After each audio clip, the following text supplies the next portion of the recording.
There are nights when the wind howls through the trees, when the moon hangs low in the sky, and the sound of distant crying floats on the air. A wailing so desperate, so mournful, that it grips your heart with a chill you can't shake.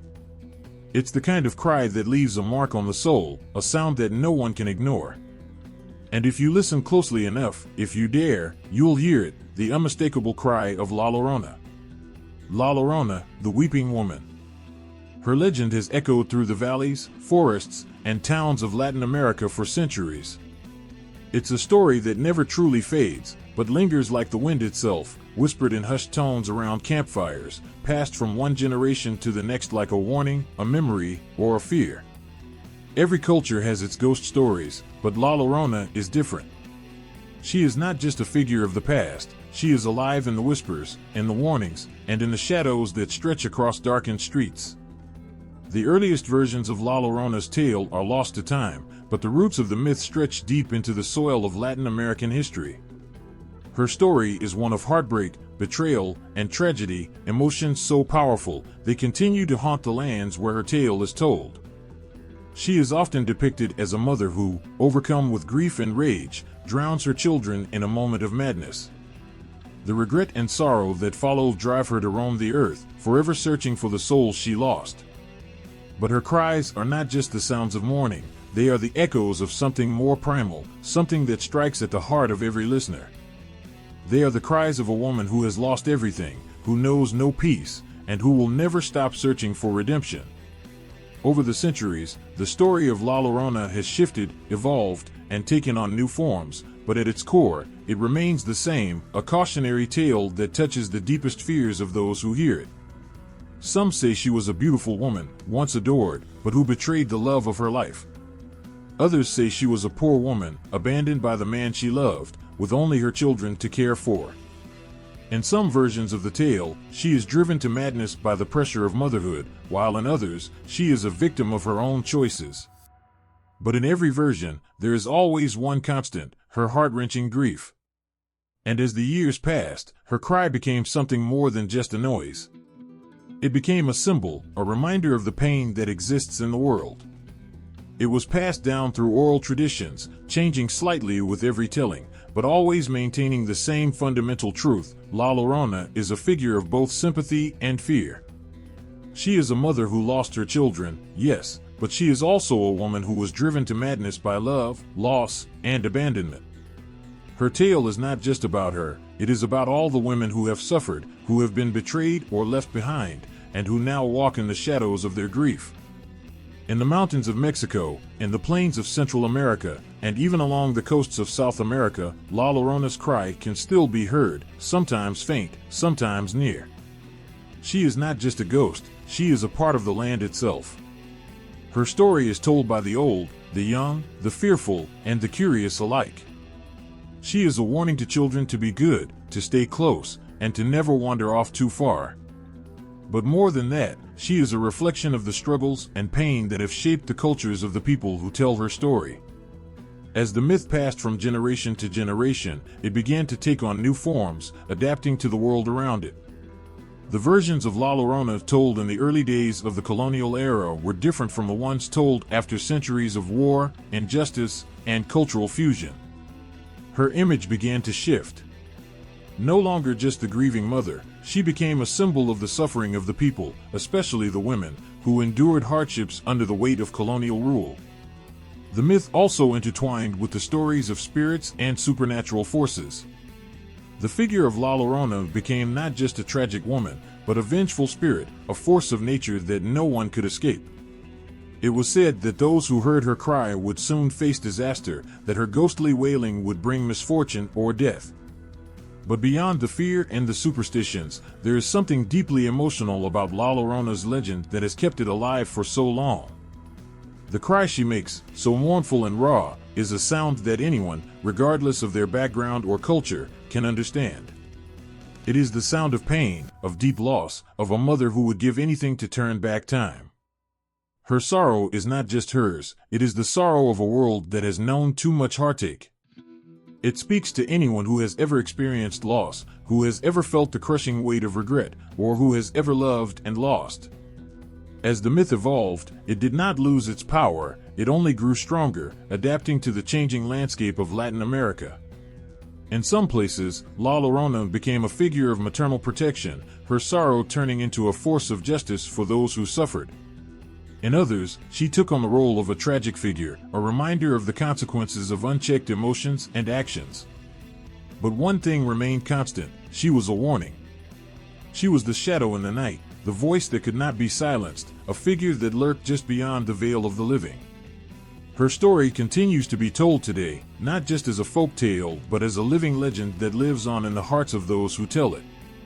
It is a story that transcends time, a myth that adapts to the world it inhabits, but always carries the same message: La Llorona's cry is not just a sound. It is a reflection of our deepest fears, our most painful losses, and the darkness that resides in every human heart. And it will continue to echo through the ages, as long as there are those who listen. The air is heavy with the scent of rain, and the earth hums with a deep, mournful cry. It echoes through the trees, over the rivers, and across the valleys, carrying with it the weight of centuries. In the silent dark of the night, it reaches you, an impossible sound, both haunting and ancient.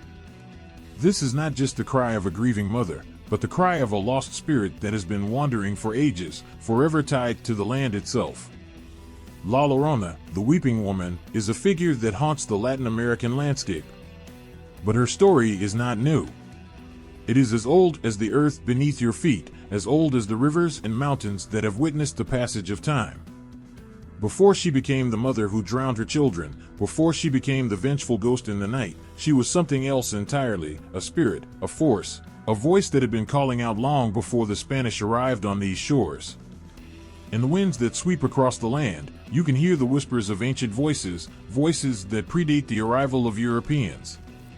The roots of La Llorona stretch back to the time of the Aztecs and the Maya, two civilizations whose legends are filled with gods, spirits, and the powerful forces of nature. These people knew loss in a way few others could understand, their hearts bound to the earth and to the water, to the very elements that both gave life and took it away. For the Aztecs, there were gods who wept for the dead, spirits who wandered the earth, mourning those who had passed too soon. One of the most prominent was Suacobal, the goddess of motherhood and the earth, who wept for her children lost to war and famine. Her cries, like those of La Llorona, were said to echo through the mountains and across the fields, a constant reminder of the grief that comes with the loss of life. It was said that her mourning spirit would roam the land, calling out for the souls of those who had died too young. The Aztecs believed that when they heard her cries, it was a sign that death was near, a warning that tragedy was coming. The Maya, too, had their own mourning spirits. One of the most powerful was Ninchel, the goddess of the moon, love, and fertility. But she was also a goddess of death, and her connection to water, rivers, lakes, and the seas was profound. In many ways, she was a goddess who bridged the living and the dead, the earthly and the supernatural. It was said that she wept for the souls of the departed, calling them into the waters to join her in the afterlife. The waters were both a life-giving force and a pathway to the world of the dead, and in this, there are echoes of La Llorona's own mourning. Like Ninchel, La Llorona is tied to the river and the lake, to the water where she drowned her children, and where her soul still lingers, calling out in eternal sorrow. These ancient beliefs, woven into the fabric of the land itself, are not just stories, they are warnings. They speak to something fundamental about human existence. The grief of losing someone you love is as ancient as time. And when that grief becomes unbearable, it transforms. It becomes a force that cannot be ignored, a spirit that will not rest until it is heard. But when the Spanish arrived, bringing with them their own gods and their own beliefs, something began to shift. The old gods were replaced by the new, and with them came Catholicism, which was built on the idea of sin, redemption, and punishment. The story of La Llorona evolved, but it did not lose its power. If anything, the myth grew stronger, adapting to the new world the Europeans brought with them. The Christian influence, particularly the figure of the Virgin Mary, altered La Llorona's image. In many versions of the story, La Llorona is now depicted as a woman who has sinned, whether through infidelity, betrayal, or some other transgression. Her punishment, according to Catholic beliefs, is to wander the earth forever, seeking forgiveness that she can never attain. This shift is not just religious, but emotional. It ties La Llorona's sorrow to the idea of guilt, of eternal suffering. She is no longer just a grieving mother. She is a mother who has made a terrible mistake, and who will never be allowed to forget it. The weight of Catholic guilt, mingled with the deep pain of loss, creates a figure who is both tragic and terrifying. The fusion of Catholicism with indigenous beliefs created a powerful new version of La Llorona, one that echoed both the ancient mourning spirits of the Aztec and Maya gods and the Christian ideas of punishment and redemption. She became more than just a ghostly figure. She became a symbol of the human condition itself, caught between life and death, between sin and forgiveness, between the old ways and the new. But despite the changes brought by colonialism and Christianity, there are elements of the old myths that have remained unbroken. La Llorona is still tied to water, to the rivers and lakes that flow through Latin America, just as the Aztec and Maya gods were. Her cries are still heard on the wind, in the moments just before dawn, in the stillness of the night. And though her story may have taken on new shapes and meanings over time, the core of who she is remains the same: a mother, a spirit, a figure of grief and loss. In every version of the tale, there is a deep sadness that transcends time. The pain of a mother who has lost her children, the guilt of a woman who knows she has made a terrible mistake, and the fear of a spirit who can never find peace. La Llorona is not just a ghost, she is a part of the land, a reflection of the sorrow that has always existed in the world. Her cries are the cries of everyone who has ever suffered, of every soul that has been lost, and of every heart that has broken. And they have been heard for centuries, from the time before the Spanish arrived, to the time after they left, and still, to this very day. On moonlit nights, when the air is thick with sorrow and silence, there are those who swear they have seen her, her white dress fluttering in the wind, her face hidden in shadow, her wails so heart-wrenching they freeze the blood. But who is she, this woman who calls out in the night? Is she the embodiment of every mother who has lost a child, or is she a real woman whose life ended in tragedy? The truth of La Llorona's origins has always been shrouded in mystery, and in every whispered telling, the line between myth and reality blurs a little more. One theory suggests that La Llorona was not born from the imagination of storytellers, but from the heartache of a real woman, a figure whose sorrow was so immense, so tragic, that it carved her into the history of Latin America. Some say she was a young mother, abandoned by the father of her children, driven to madness by the pain of betrayal and neglect.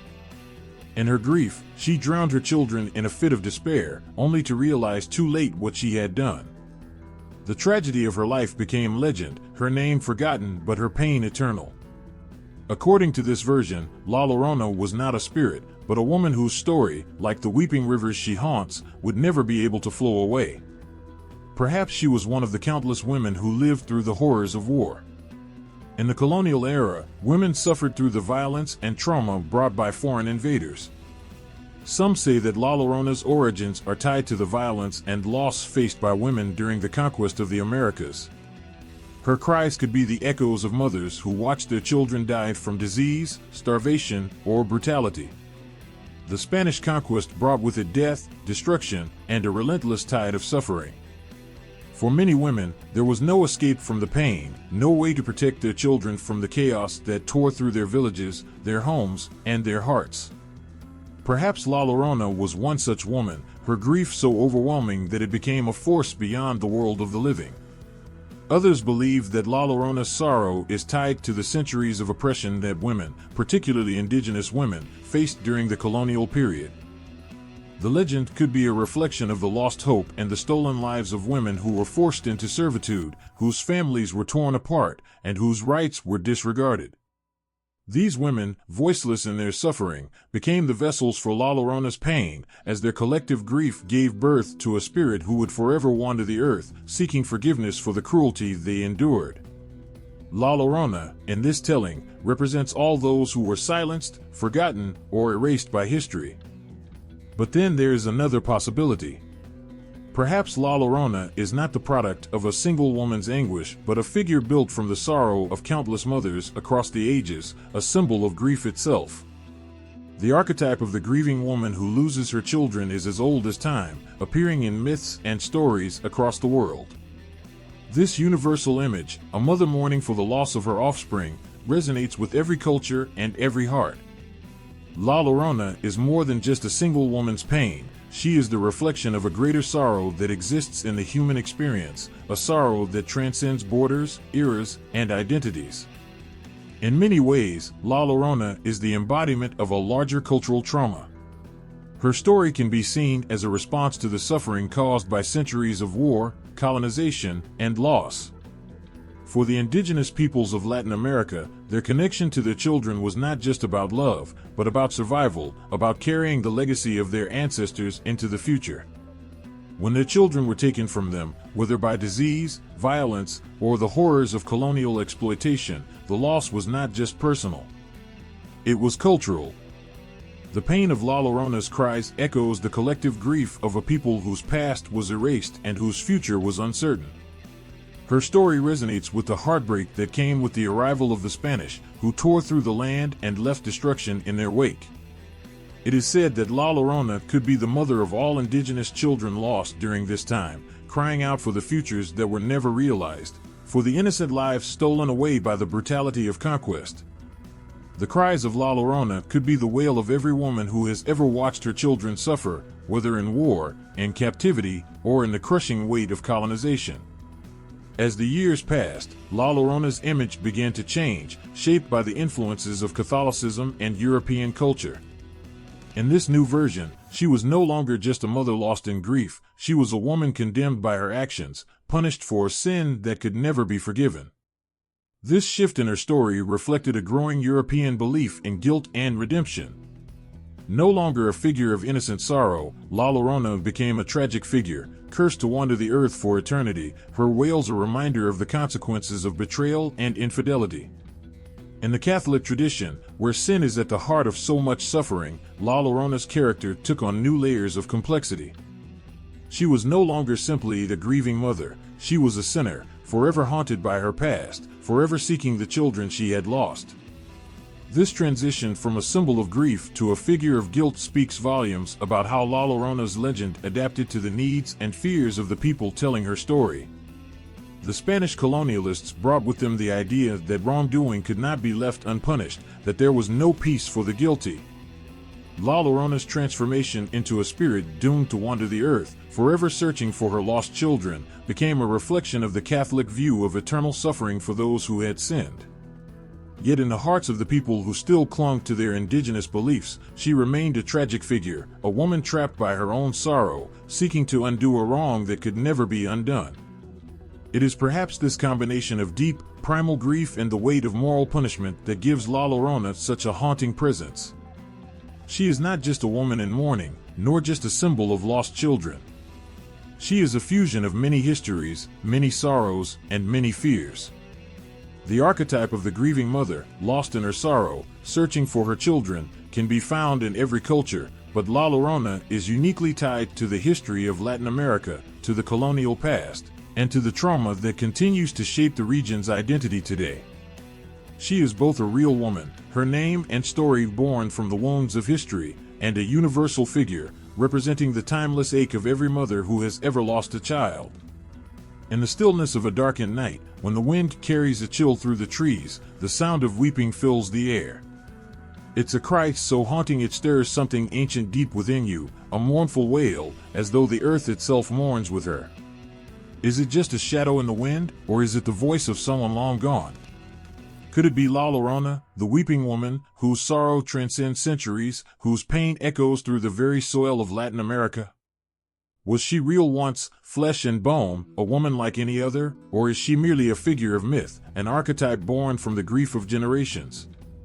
There are those who believe La Llorona was a real woman, someone whose story was so tragic that it carved itself into the collective memory of the people. One version of the tale speaks of a young mother, abandoned by her lover, left to raise her children in a world that offered no kindness. In a fit of madness, driven by despair and betrayal, she drowned her children in the river. When the reality of what she had done hit her, it was too late. Her cries, filled with regret, were said to have echoed through the night, mourning the lives of the children she had lost. This woman, some believe, was La Llorona, a real figure, her heartbreak turned into legend. Yet, for every story that hints at a flesh and blood woman, there are others that suggest La Llorona is more than just a single person, more than just one lost soul. What if she is not the tragic mother of one but the embodiment of all mothers who have ever lost a child? What if her legend stretches back through time, echoing the collective sorrow of women who have suffered through war, loss, and heartbreak?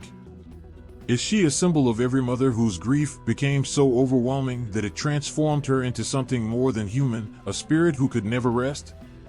Some believe that La Llorona is not the story of just one woman, but of a whole generation of mothers whose children were taken by the horrors of war. The history of Latin America is filled with suffering, the cries of families torn apart by battles, by colonization, by forces they could not control. When the Spanish arrived on the shores of the Americas, they brought with them destruction and suffering. Entire villages were wiped out, children were taken from their mothers, and families were torn apart by the brutal forces of war. Was La Llorona, then, the collective grief of women who watched their children die at the hands of invaders? Was she their voice, their pain, their eternal cry for justice? Imagine a mother, a woman who had witnessed the horrors of colonialism, the burning of her village, the taking of her children, the loss of everything she had ever known. In a time when the indigenous people of Latin America were struggling to survive against the violence of foreign invaders, La Llorona could very well have been born from that struggle. Her cries, echoing across the land, could be the grief of mothers who had lost their children to the horrors of war, their lives shattered by the cruelty of colonization. La Llorona may have been their spirit, one that could not move on, forever bound to the earth by the weight of her sorrow. As time passed, La Llorona's story shifted, but her sorrow remained the same. She became less a specific woman and more of a symbol. The archetype of the grieving mother is as old as humanity itself, mothers who lose their children to war, to disease, to famine, to injustice. This archetype is not confined to one culture or one time period. It is universal.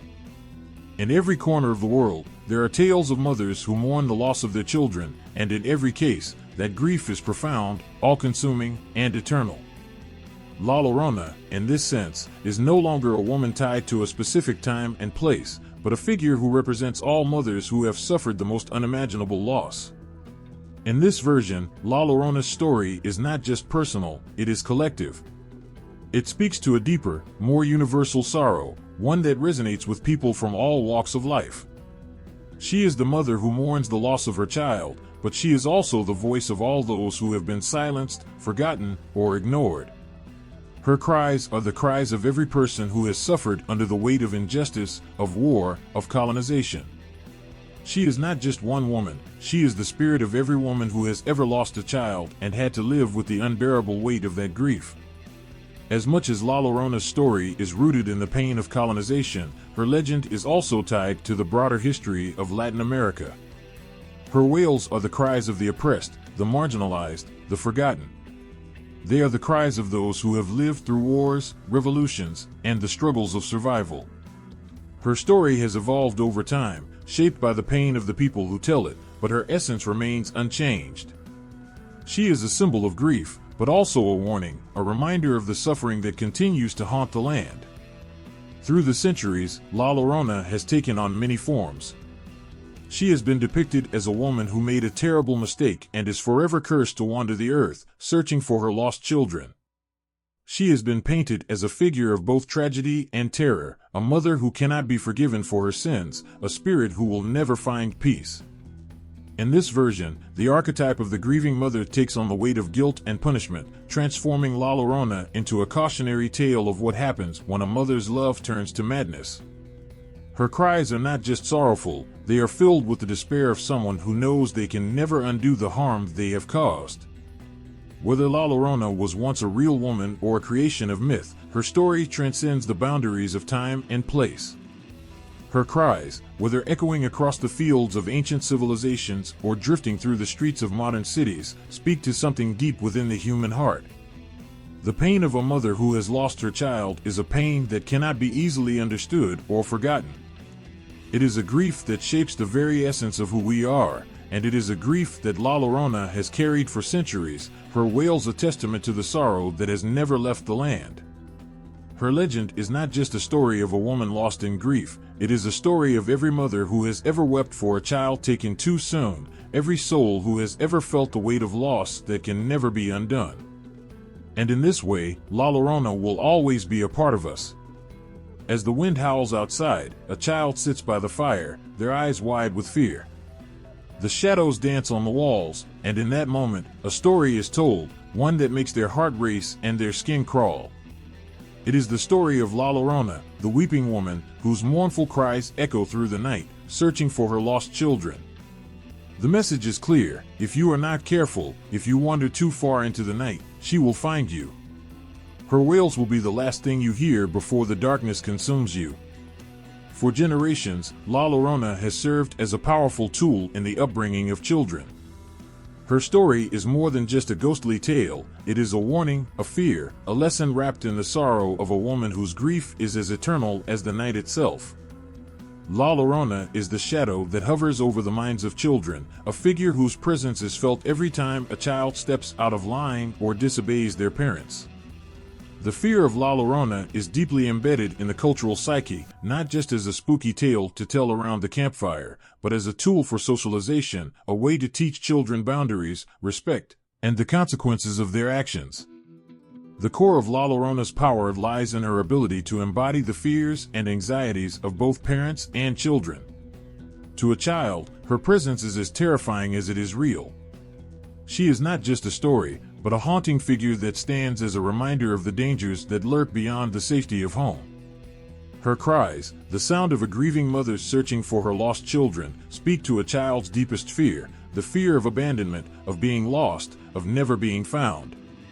La Llorona's relentless pursuit of her lost children taps into this primal fear, creating a chilling connection between the child and the story.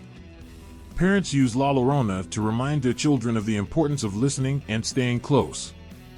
When a child strays too far from home, when they disobey or misbehave, the shadow of La Llorona looms large. Don't go too far, or La Llorona will get you, a mother warns. The myth becomes a powerful motivator for children to stay in line. Her presence is not only a warning about the dangers of wandering, but also a reflection of the societal norms that children must adhere to in order to feel safe and loved. La Llorona's cry becomes a signal for the child that safety lies within the boundaries set by those who care for them, and the unknown outside holds only peril. But the story goes deeper than fear alone. La Llorona carries with her a strong moral lesson, one that resonates across generations. Her wails are not only cries of mourning, they are cries of guilt, of regret. Her actions, driven by grief and loss, are an eternal punishment for a terrible mistake. In this way, La Llorona's tale is a stark reminder of the consequences of one's actions. It speaks to the values of responsibility, respect, and care for others, especially one's own family. The myth teaches children that their behavior has consequences, both in the physical world and beyond. Just as La Llorona's life spiraled into tragedy because of her choices, so too can a child's future be shaped by their decisions. Through the lens of La Llorona, the concept of morality takes on a new dimension. Her tragedy is not merely a personal loss, it is a result of the choices she made.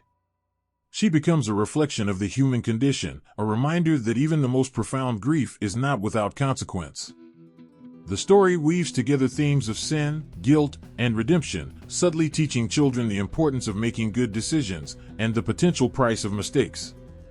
In this way, La Llorona becomes a figure not just of fear, but of moral reckoning, a woman who is both tragic and cautionary, a complex figure whose legacy lies in the lessons she imparts. But the impact of La Llorona stretches far beyond childhood warnings and moral lessons. Her story, deeply ingrained in the cultural fabric of Latin America, speaks to something much deeper, an emotional and psychological legacy that shapes the very identity of those who grow up with her presence in their lives. The myth is a constant reminder of loss, of what is irretrievably gone, and the grief that never fades. For those who grow up hearing the story, La Llorona becomes more than just a figure of folklore. She becomes a part of the cultural landscape, woven into the fabric of their own histories and emotional experiences. For many, La Llorona represents a collective pain that is shared across generations. Her cries, though born of personal loss, become a metaphor for the broader suffering of the people. She echoes the anguish of a history marked by colonization, displacement, and the loss of cultural identity. In this sense, La Llorona becomes a vessel for the collective trauma of Latin America, a spirit who carries the weight of centuries of struggle and loss. Her sorrow is not only personal, it is the sorrow of a people, of a culture that has endured and continues to endure hardship. The impact of her legend, then, is felt not just in the individual psyche but in the shared identity of the community. For others, La Llorona's impact is more personal, reaching into the realm of mental health. Her myth is tied to feelings of isolation, guilt, and grief, emotions that are often passed down through generations. The idea of La Llorona, a mother whose love is overshadowed by her unrelenting sorrow, resonates with those who carry their own feelings of loss and abandonment. In many ways, La Llorona represents the burden of unspoken pain, a pain that cannot be easily expressed or understood, yet is passed down like an inheritance. For those who have suffered loss, the story of La Llorona may feel all too real, her cries echoing their own unvoiced anguish. The mental health impact of La Llorona's legend is complex. Her presence in the cultural consciousness serves as both a reminder of the suffering that has been endured and a warning of the consequences of unaddressed pain. Her story is a way of confronting the deepest human fears, those of loss, guilt, and the unresolved grief that haunts the soul. Yet, it also serves as a means of coping with those fears, providing an outlet for the emotions that might otherwise go unspoken. La Llorona becomes a symbol of the difficulty of moving forward when weighed down by sorrow, a spirit who will never find peace because she cannot let go of the past. La Llorona's presence in the cultural consciousness is a reflection of how deeply ingrained fear, morality, and grief are in the lives of those who hear her story. She shapes the way children are raised, the lessons they are taught, and the way they come to understand the world around them. She is not just a ghostly figure but a symbol of everything that is both feared and revered.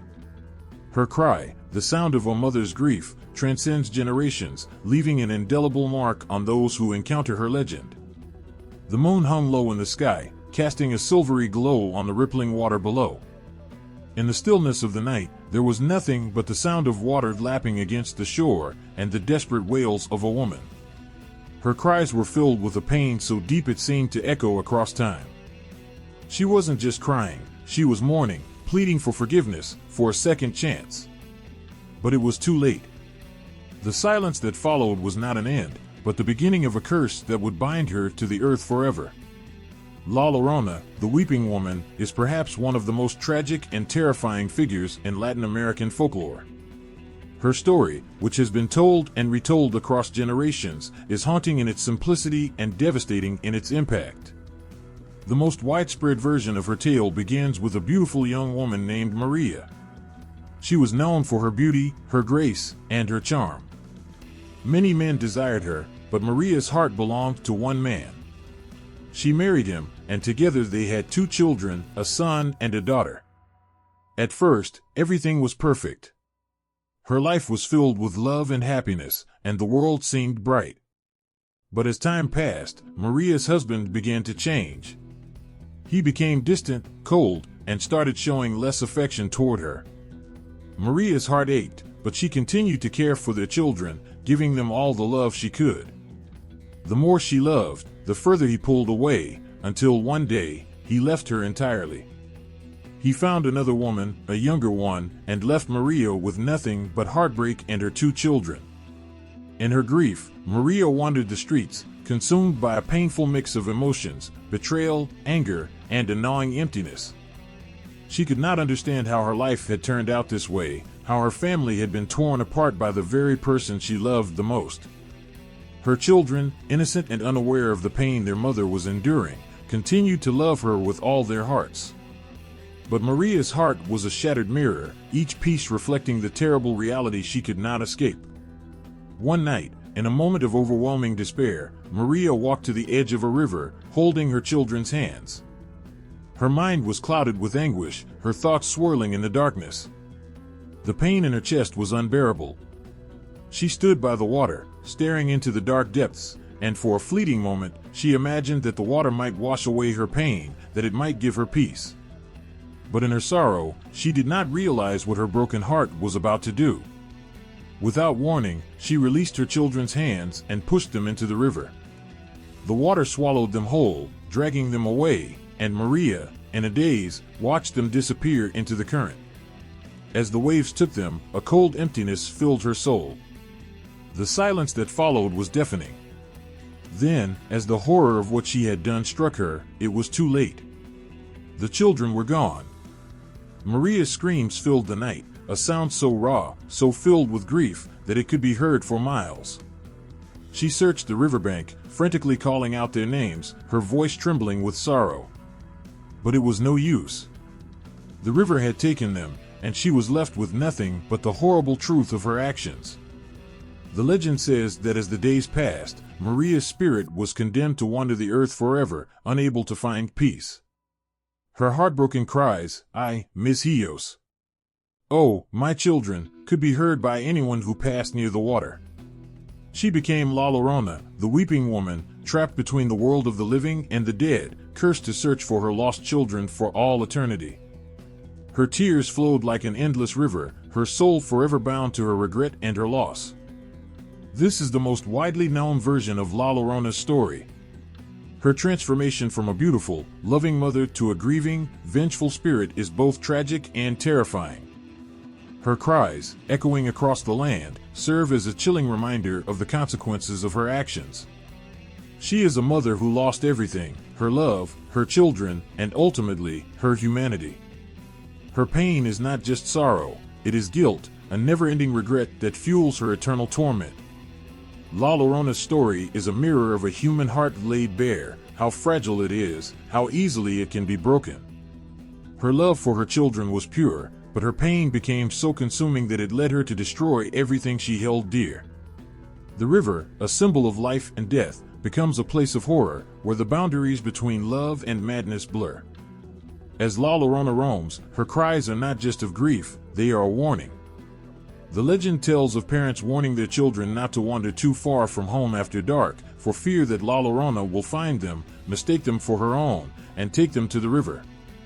The image of La Llorona, her face twisted in sorrow and rage, chasing after lost children, has become a symbol of both fear and moral lesson.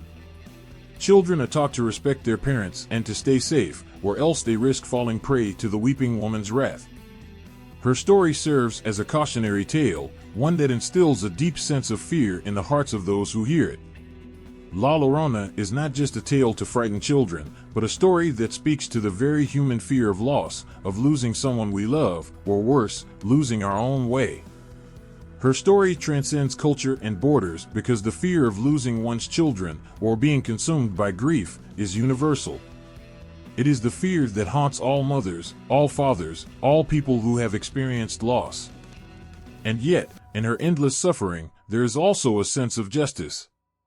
La Llorona is a figure of punishment, but also of a deep, unrelenting love, a love so strong that it transcends the boundaries of life and death. Her cries are the echoes of a mother's heartbroken soul, torn apart by her own actions. Her punishment is not just the loss of her children, but the knowledge that she will never find them again, no matter how far she searches, no matter how many years pass. Every time her cries fill the night, it is a reminder of the fragile nature of life, of how one moment of despair can change everything.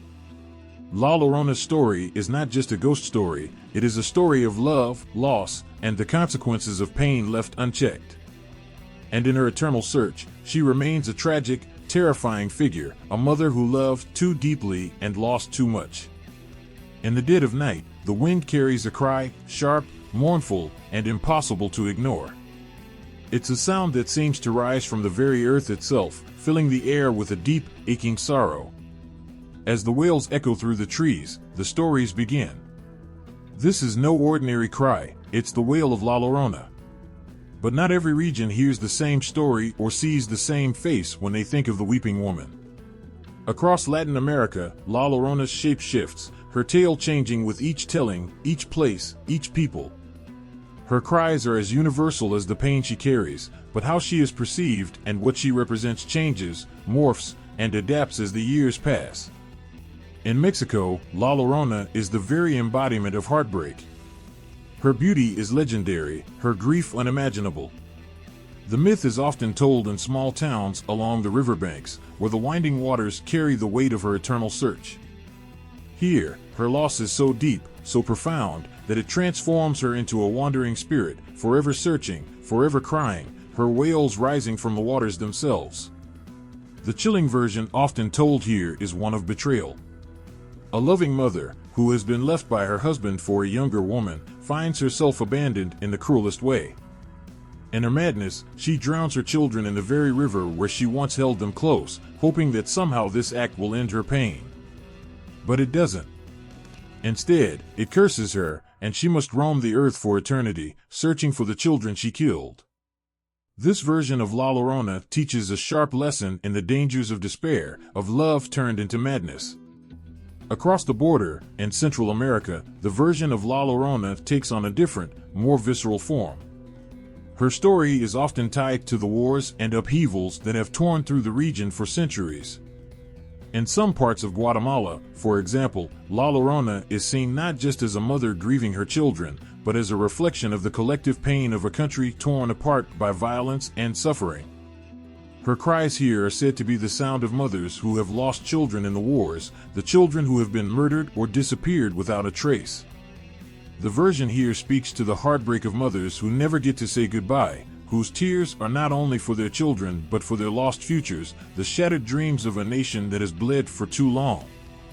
Her figure becomes one not of personal guilt, but of communal grief, an echo of all the souls who have been torn from their families by violence. The Caribbean version of La Llorona, while still rooted in sorrow, carries with it a sense of mysticism and power. In countries like Puerto Rico and Cuba, the myth of La Llorona often involves not just her children's death but her own.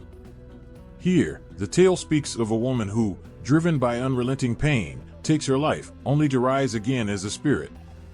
Sometimes she's described as a voodoo priestess, her powerful presence tied to the forces of life and death. Her cries, they say, are the cries of the restless dead, souls who cannot find peace. The waters become a spiritual battleground, not only for the lost souls of children, but for the tortured soul of La Llorona herself. The supernatural elements of the Caribbean myth lend her a different aura, one of potency, of spiritual power mixed with sorrow, of a woman whose very death is an act of mourning. She is not simply a victim of her own grief, but a warning of the consequences of unchecked rage and pain.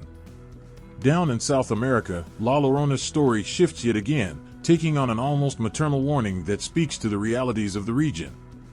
In countries like Colombia and Ecuador, the myth of La Llorona is often used as a moral tale, with the weeping woman acting as a cautionary figure for children who misbehave. Here, the version of the myth is much more straightforward. La Llorona is a woman who, in a moment of cruelty, drowns her children and must forever weep for them. But it is the lesson within the story that stands out. She is not just a sad figure, but a representation of the consequences of not listening to one's parents. In the version told in Colombia, La Llorona is often portrayed as someone who acts out of anger, her emotions unchecked and destructive. Her punishment, as the story goes, is to forever mourn, forever grieve, a direct consequence of her failure to nurture the love she had for her children. Throughout Latin America, La Llorona's story serves different purposes. In some versions, she is the tragic figure of a woman lost in grief, forever searching for what she has lost. In others, she is a warning, a symbol of punishment for those who disobey or live in despair. Yet across all of these versions, one thing remains constant: the suffering of the mother. The idea of a mother's love gone horribly wrong, turning into something destructive, is a theme that resonates in many cultures. The waters she haunts, whether rivers, lakes, or the oceans themselves, become symbols of life's fragile nature, how quickly things can turn, how quickly one's love can slip into darkness. But perhaps the most striking difference between the versions of La Llorona lies in the lessons they impart. In Mexico, the lesson is one of love turned to madness, of a mother's grief consuming her until she loses everything, including her own soul. In Central America, it's the pain of a collective memory, the echo of lost lives and unfulfilled futures. In the Caribbean, she is a spirit of incredible power, a creature of both life and death, forever caught in a struggle between them. And in South America, she is a cautionary figure, a reflection of the dangers of anger and the consequences of not listening. No matter where she is told, La Llorona speaks to something deep inside every listener. She is a reminder that the love of a mother, while powerful, can also be destructive when driven by pain. She is the embodiment of what happens when grief and guilt consume a person, when love turns into something darker. She teaches not only of the consequences of such sorrow, but of the power that sorrow holds, how it can travel from one generation to the next, morphing, adapting, and growing more powerful with each telling. In each corner of Latin America, La Llorona's cry is the same. But it is the details that change, the lessons she teaches, the faces she shows, and the grief that carries her forever through the night. The night air is thick with sorrow. A mother's arms, once full of warmth and love, are now empty, hollow, aching. Her cries echo through the dark streets, rising and falling in a rhythm that matches the heartbeats of every parent who has ever known loss. In the stillness of the night, her tears shimmer like drops of silver on her cheeks, glistening in the moonlight, but they cannot wash away the weight of her grief. She is La Llorona, the weeping woman. But her wails are not just the cries of a mother for her children, they are the cries of every mother who has ever felt the unbearable pain of loss. Her story speaks to the heart of something primal and universal, something raw and deeply human. At the core of La Llorona's myth is motherhood, the deepest, most instinctual love a person can experience. A mother's love is often seen as unbreakable, as something that binds her heart to her children in ways words cannot express. But what happens when that bond is broken? When that love, once pure and filled with joy, twists into something dark, something destructive? La Llorona's myth forces us to confront this very question. She is a mother, yes, but she is also a warning of what can happen when grief, guilt, and despair consume a mother's soul. The tragedy of La Llorona's story begins with a love so fierce, so all-encompassing, that it blinds her to the world around her. She loves her children more than life itself. But the very love that should have protected them, her unconditional devotion, becomes the force that leads her to commit the most unimaginable act. She drowns them, and in doing so, drowns her own heart. Her love, twisted by unbearable pain and a deep sense of betrayal, becomes a suffocating force, an act of destruction rather than protection. This is the heart of La Llorona's myth. A mother's love, once so pure, becomes her undoing. But La Llorona's tale is not just one of love gone wrong, it is also a powerful symbol of loss. The moment she loses her children, everything changes. It's as if the world collapses around her, leaving only a vast emptiness where her heart used to be. The loss is so overwhelming, so all-consuming, that it cannot be put into words. In that instant, she is no longer just a mother, she is a woman shattered by grief. Her very identity is torn apart, and she is left to wander the earth in search of the children she can never bring back. Her cries, "I, mis hijos. Oh, my children," are not just words, they are the sound of a heartbreaking, of a soul lost in the darkness. They are the voice of every mother who has ever mourned the loss of a child, whether by death, separation, or circumstance. In La Llorona's grief, we see the power of guilt. The mother who once held her children in her arms, who gave them everything, is now consumed by the weight of what she has done. The guilt she carries is unbearable, a constant companion that she cannot shake. It seeps into every part of her being, turning her into a shadow of the woman she once was. She is no longer just a mother, she is a ghost, trapped in a never-ending cycle of regret. She searches, endlessly, for what she has lost, but the search is fruitless. Her children are gone, and with them, a part of her own soul. This sense of guilt, so deep and overwhelming, is not just an emotional burden, it is a psychological one. It is a wound that never heals, a scar that is left to fester. For La Llorona, guilt becomes a punishment that she cannot escape.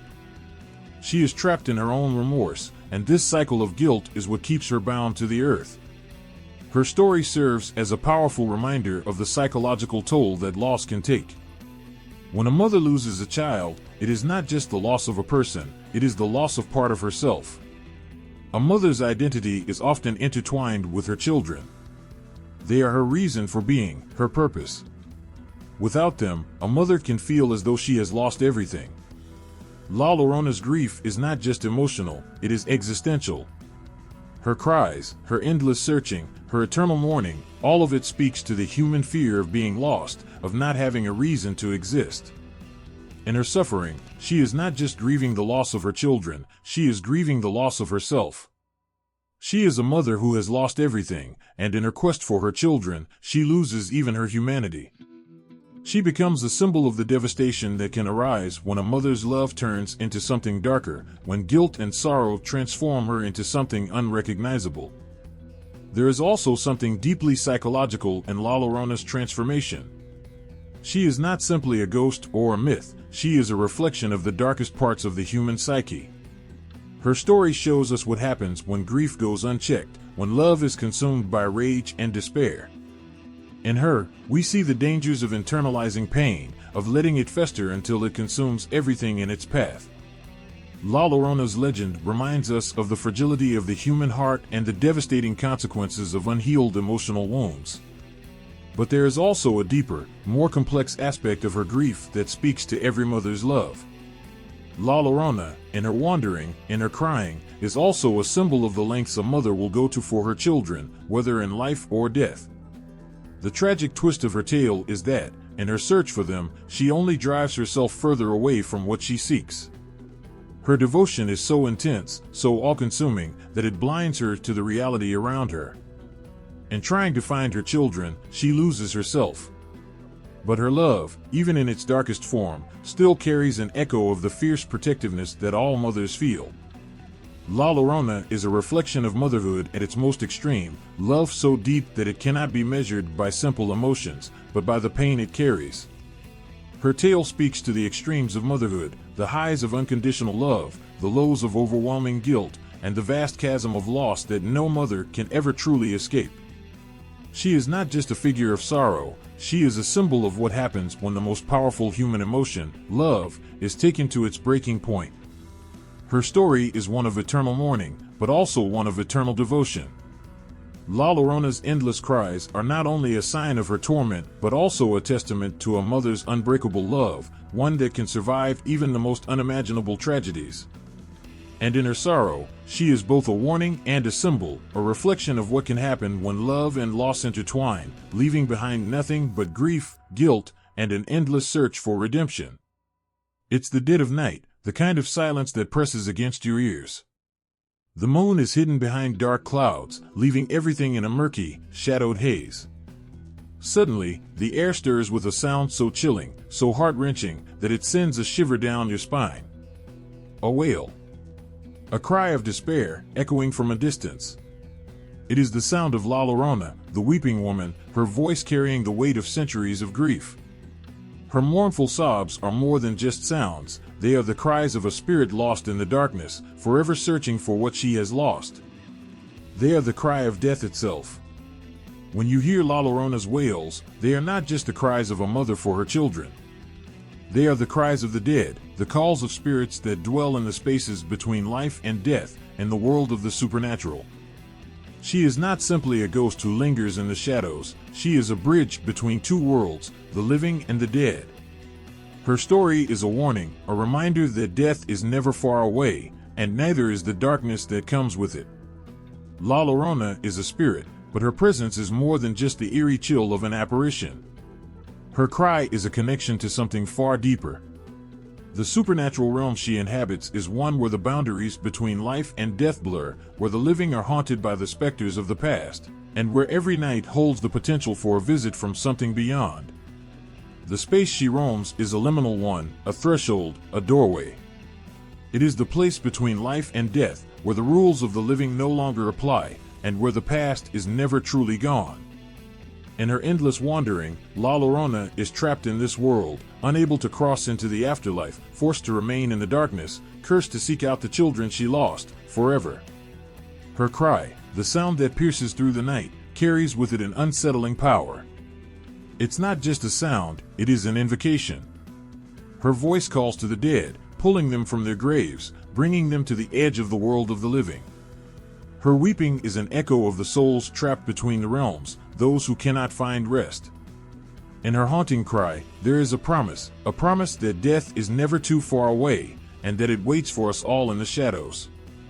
La Llorona is not just a mother, she is the embodiment of death itself, an eternal reminder of the price of loss, the cost of despair.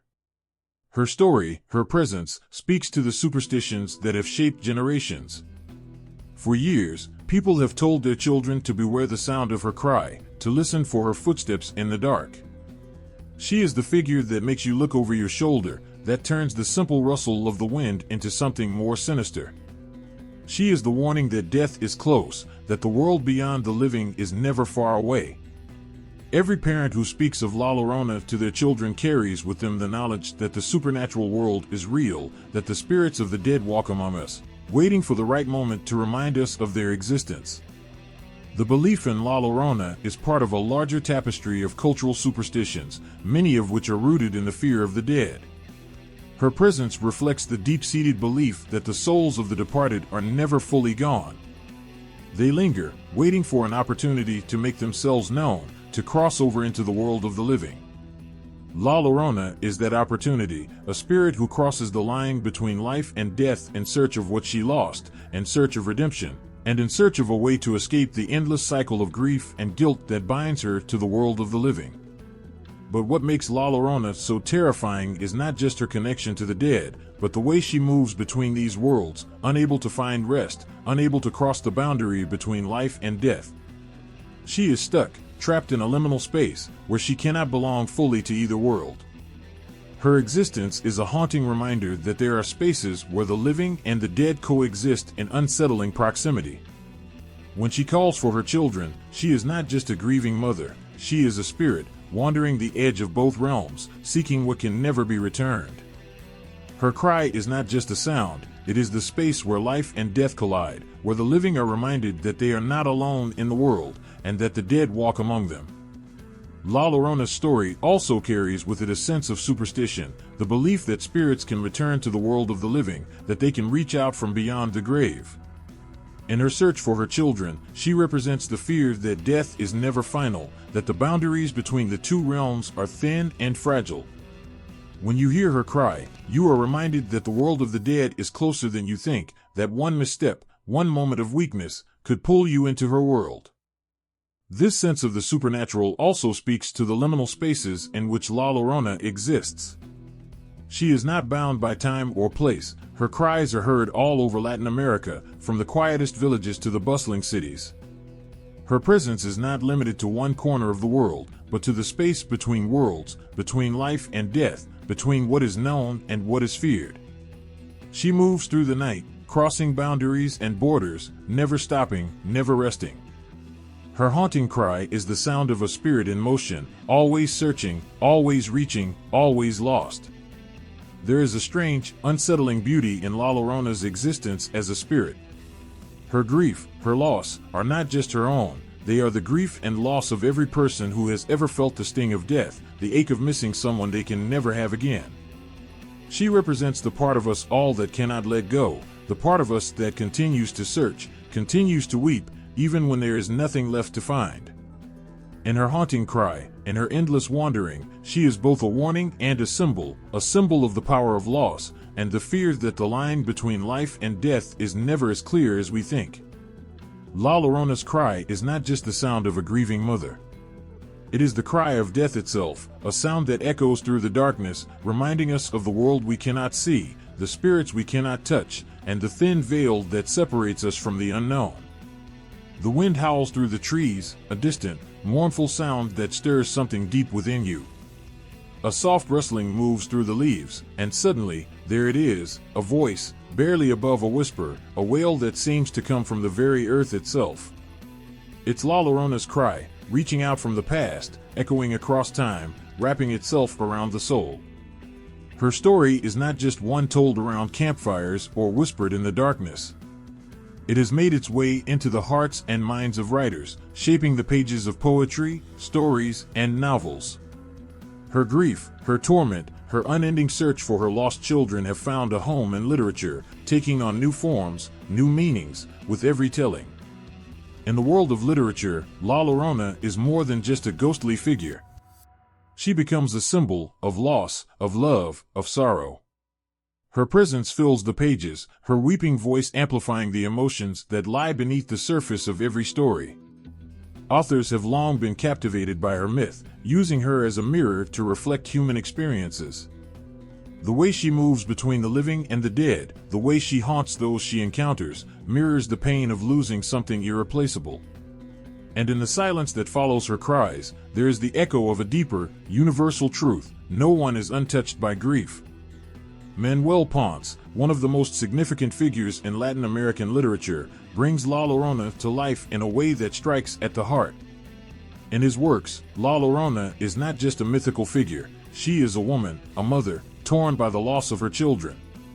Her cry is not only a warning or a story to frighten children, it is the voice of a mother consumed by her own actions, a mother whose grief has turned her into something unrecognizable.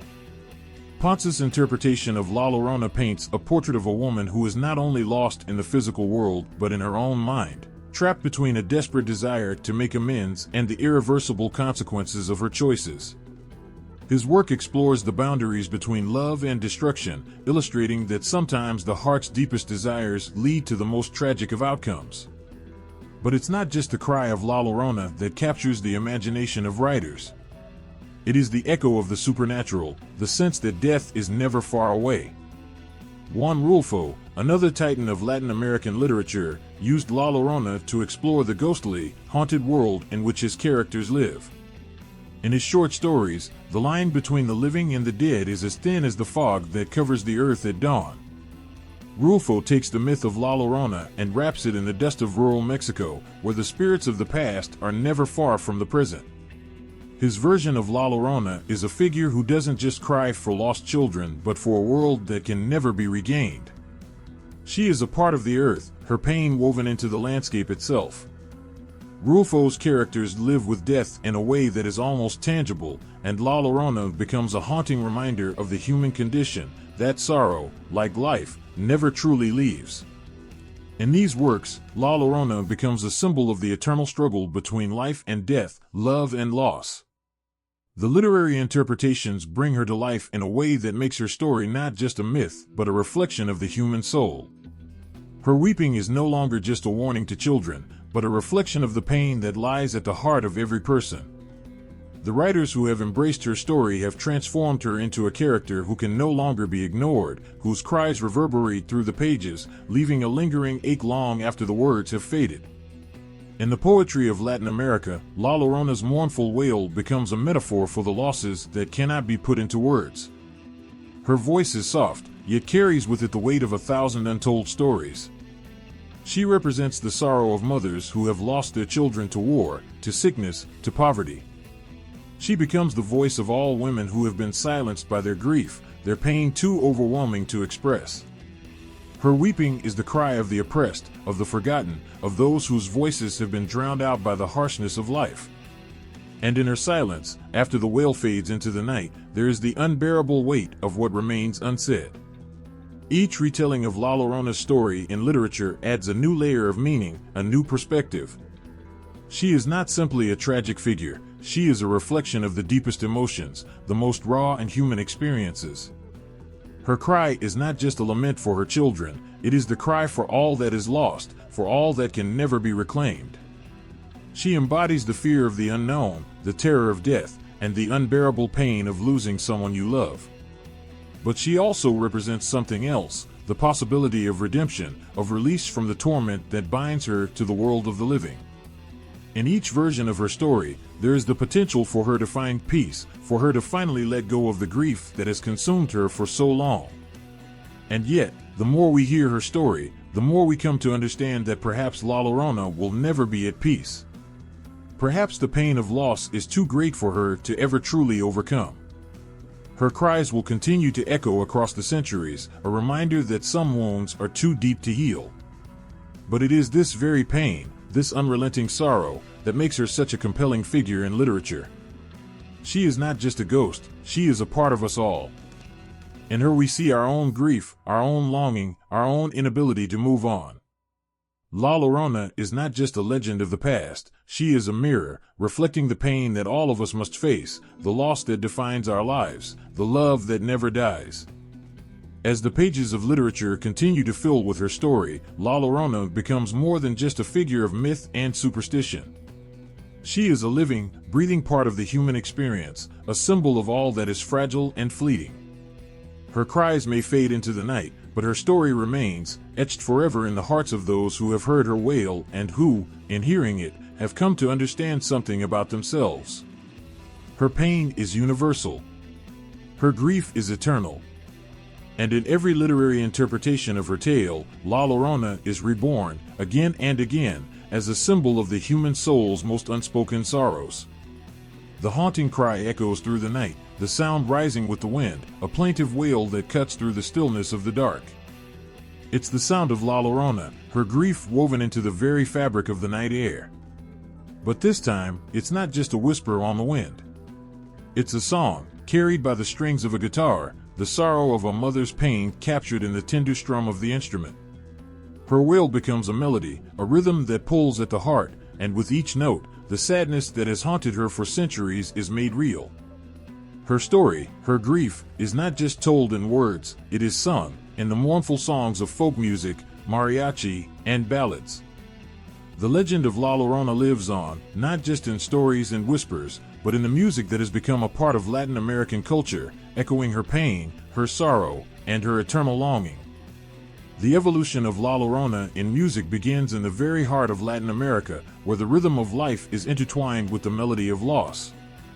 In the folk music of Mexico, her story is carried on the voices of generations. The melodies are simple, yet deeply emotional, as if the music itself feels the weight of the legend. The first notes bring a sense of mourning, slow and deliberate, as if the earth itself is sighing.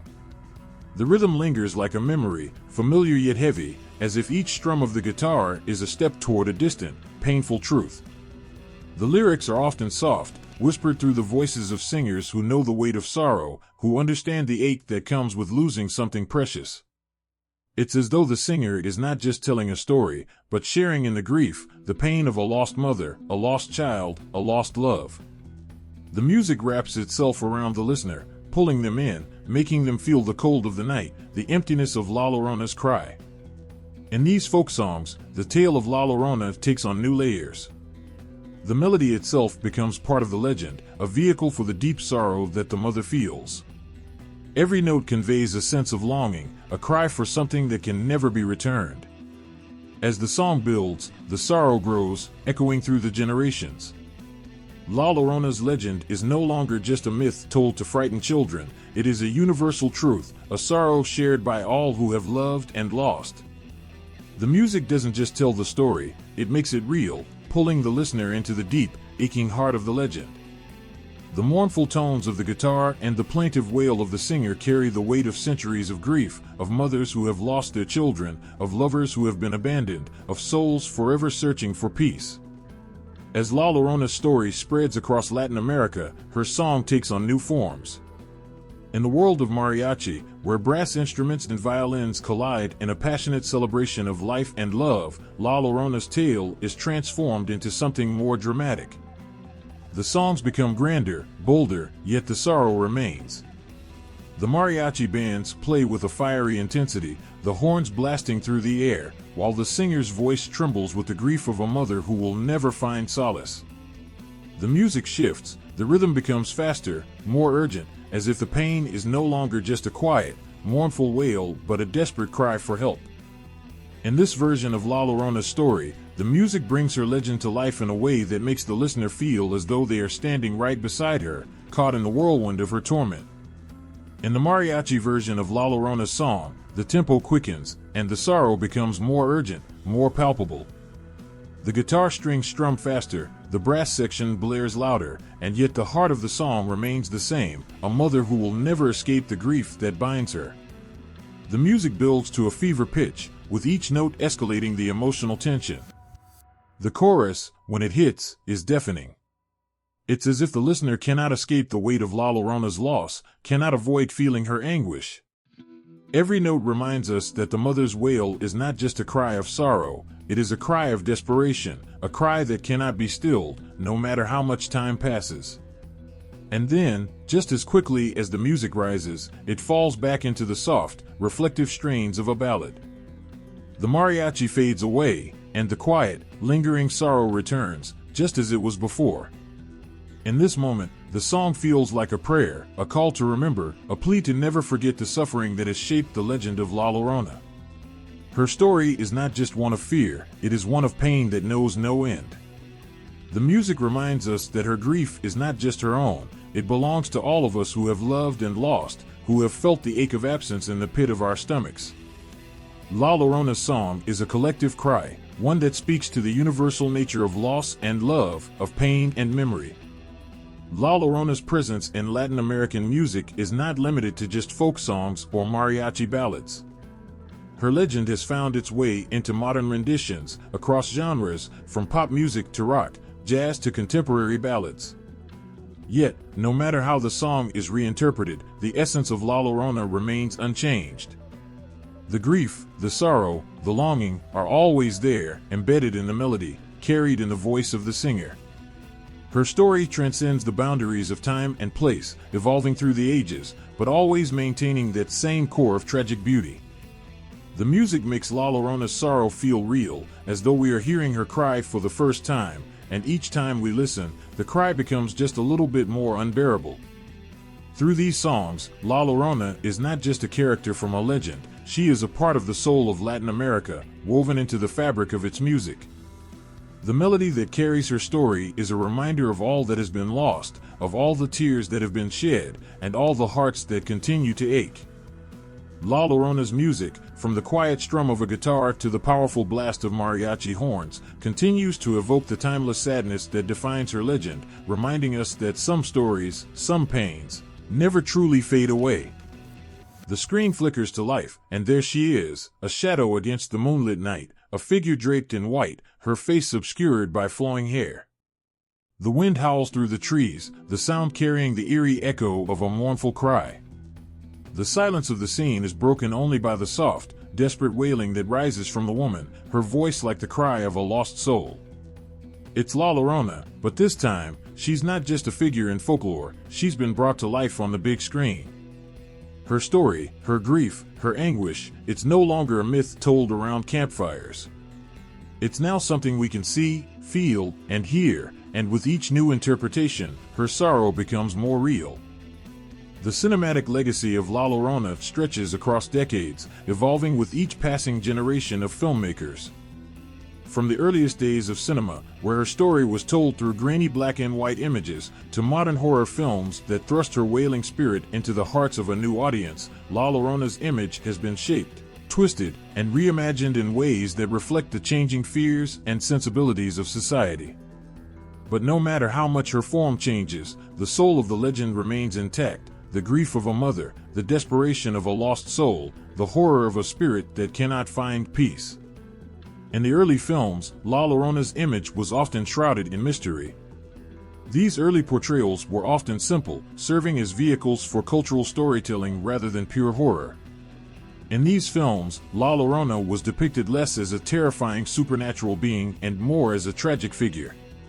The black and white cinematography added to her ethereal quality, and the way filmmakers used shadows and soft lighting gave her a spectral presence, one that felt both distant and familiar. Her wail echoed through the silent night, and her figure was often seen only in glimpses, half hidden by mist or shadow, making her presence all the more unsettling. As time went on, La Llorona began to evolve. Filmmakers in Latin America, deeply rooted in the cultural heart of the myth, began to portray her as a more complex figure.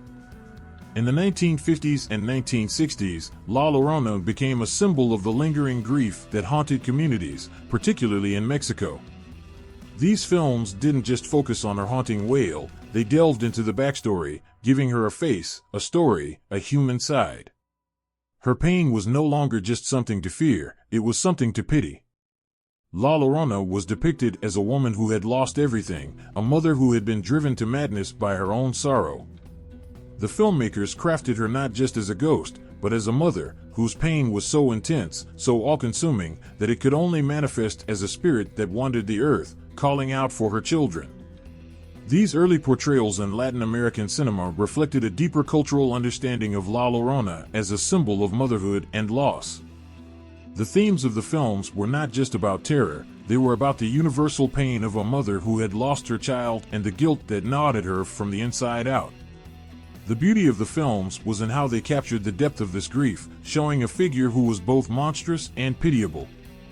She wasn't just an image to frighten children into behaving, she was a reflection of every parent's worst fear, and the emotional weight of her presence was undeniable. However, as Hollywood became more involved in the telling of La Llorona's tale, her image shifted. The film industry took the myth and transformed it into something more aligned with the conventions of American horror. The focus turned away from the emotional core of La Llorona's story, and instead, her ghostly form became an archetype of terror. Filmmakers in Hollywood took her wail, her spectral appearance, and her maternal grief, but they packaged it in a way that was more shocking, more chilling, and less concerned with the tragedy of her loss. In these films, La Llorona was often portrayed as a vengeful spirit, seeking to claim the souls of the living in the same way she had lost her own children. Her cries were no longer mournful, they were filled with rage, a reminder of how grief could twist and distort a soul. The sense of compassion that had been a hallmark of earlier portrayals faded, replaced by an almost unstoppable force of malevolence. The haunted houses, the ghostly wails, the jump scares, these became the focus of the newer adaptations. Yet, despite the shift in tone, La Llorona's core tragedy remained unchanged. Even in these darker portrayals, the loss of her children, the desperation that drove her to drown them, could not be erased. But now, her image was more terrifying, her cry more intense, as if the filmmakers were tapping into a deeper fear, the fear that grief could morph into something monstrous, that pain could turn a loving mother into something unrecognizable. The spirit of La Llorona became a reminder that unchecked sorrow could fester into something dangerous. The music and lighting in these films heightened this feeling. Strings would swell, the camera would zoom in on a flickering candle, and the air would grow heavy with tension, all building toward the moment when her wail would cut through the silence, pulling the audience back into the darkness. Despite the shift in how La Llorona was presented, some filmmakers still tried to capture the maternal side of her story. Even in modern horror films, there are moments when the character of La Llorona retains that sense of loss, the sense of motherhood gone tragically wrong. These filmmakers still saw the potential in La Llorona to be both a symbol of fear and a reflection of the most primal emotions. As society's fears evolved, so too did her figure. She was no longer just a cautionary tale for children, but a reminder of the emotional cost of grief, a warning about how a mother's love, twisted by loss, can become all-consuming. And as new generations of filmmakers take on the story of La Llorona, whether in Latin American cinema or Hollywood, her legacy continues to grow. Her image changes with the times, but the essence of her story remains the same, a mother whose love, grief, and guilt bind her to the earth long after death has claimed her children. The evolution of La Llorona in film reflects the many layers of her story: fear, sorrow, loss, and love, each version of the film a new interpretation of a figure whose cry echoes through the ages, haunting both the screen and the soul. In the stillness of the room, the painting hangs on the wall, her figure outlined against the night, her eyes empty, her face half-shrouded in shadow. Her arms, outstretched as though reaching for something just out of grasp, are like ghostly tendrils that have no place to rest. The sadness in her posture is almost palpable. Every detail of the image tells a story, not in words, but through the pain she radiates. La Llorona. The woman who cries for the children she lost, for the life she took, for the love she destroyed. The image stirs something deep inside, a feeling of unease, but also a strange sympathy. A tragic beauty. Artists, throughout the years, have been drawn to La Llorona in the same way that moths are drawn to the flame. Her sorrow is a fire that burns in their hearts, inspiring them to create. Each stroke of the brush, each click of the camera, each layer of color brings her closer to life. She is no longer just a story whispered on the wind. She is real, alive in the art that captures her endless grief. In the quiet of a gallery, her wail seems to linger in the air, echoing between the frames, filling the space with a sadness that never ends. In Mexico, La Llorona has been immortalized in murals that stretch across the walls of cities, her image larger than life. One such mural, painted on a building in a bustling town square, captures her in all her haunting beauty, her long hair billowing behind her like a storm, her hands clasped in despair, her eyes hollow but filled with an unmistakable sorrow. She seems to float above the earth, disconnected from it, as though she cannot find peace in the world she once inhabited. Her children, depicted in the background, are ethereal, fading into the mist, as if they, too, are ghosts. These murals do not just tell the story of a woman who drowned her children in a fit of madness, they depict the emotional toll of motherhood, the unbearable weight of guilt, and the heart-wrenching reality of loss. Artists capture La Llorona not only through her ghostly figure, but through the emotion that wraps itself around her, an emotion that cannot be easily explained. In the brushstrokes, there's an intimacy, a rawness that exposes the vulnerability of her character. The emotions are almost too powerful to put into words: loss, guilt, anguish, and a longing that never fades. The more you look, the more you feel. Some portray her with her back turned, a silhouette on a lonely stretch of riverbank, gazing at the water in which her children were drowned, still unsure of what she's done, still searching for the souls of the ones she loved most. In others, she is curled in on herself, her face in her hands, crushed by the weight of a mother's remorse. The details speak to the soul of those who view her: the tangle of her hair, the dark circles under her eyes, the fingers clenched in silent screams. But it isn't just murals that bring La Llorona to life. Photographers, too, have found themselves captivated by her spirit, the camera capturing the haunting essence of the legend. The black and white photos, sometimes blurred and distorted, often make her look as though she is emerging from the shadows. In one photograph, a lone woman stands by the edge of a river, her body cloaked in flowing fabric that seems to blend with the mist rising from the water. Her face is turned, and though the details are hard to make out, you can feel the sorrow in her stance.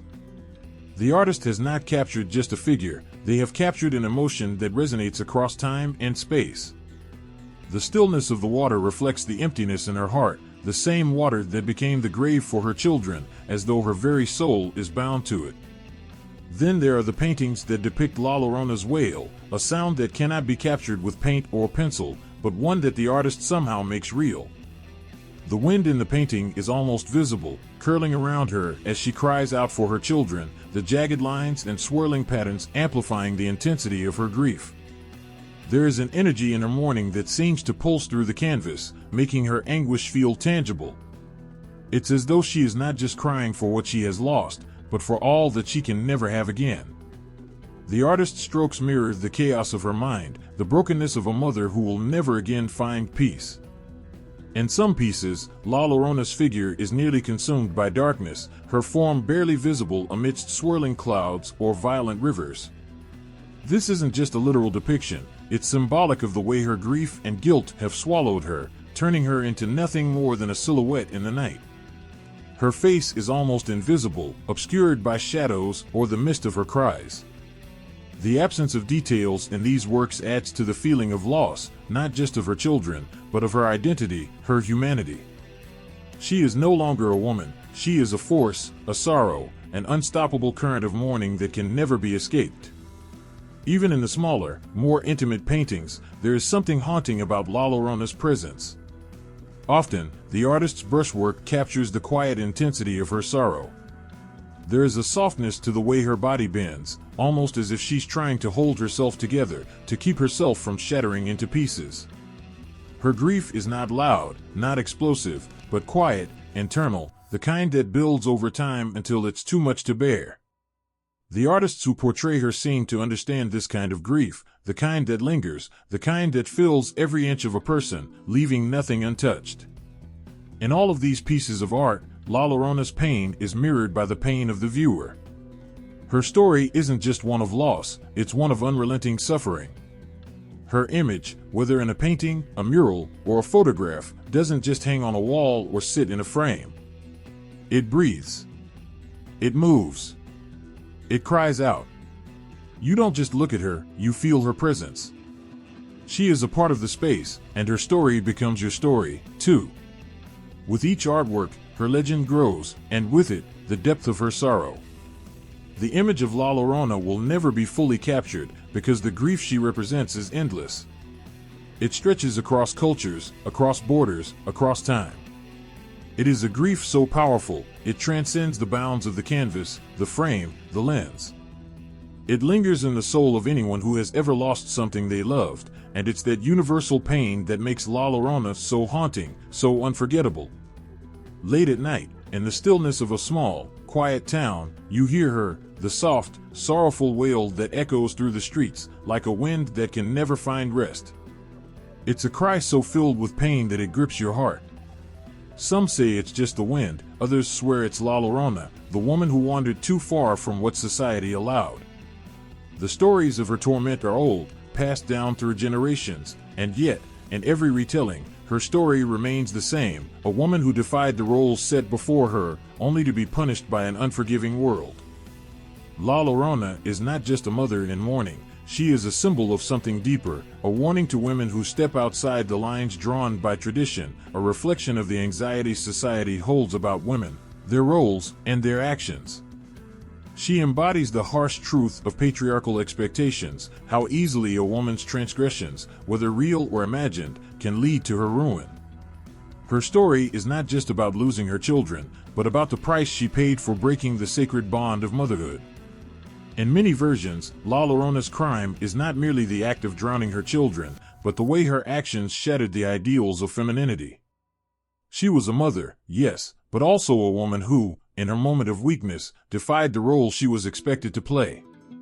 The shame she feels in her tragic downfall is not just for her actions, but for her failure to uphold the image of a perfect, self-sacrificing mother, a figure who gives all for her children and family, no matter the cost.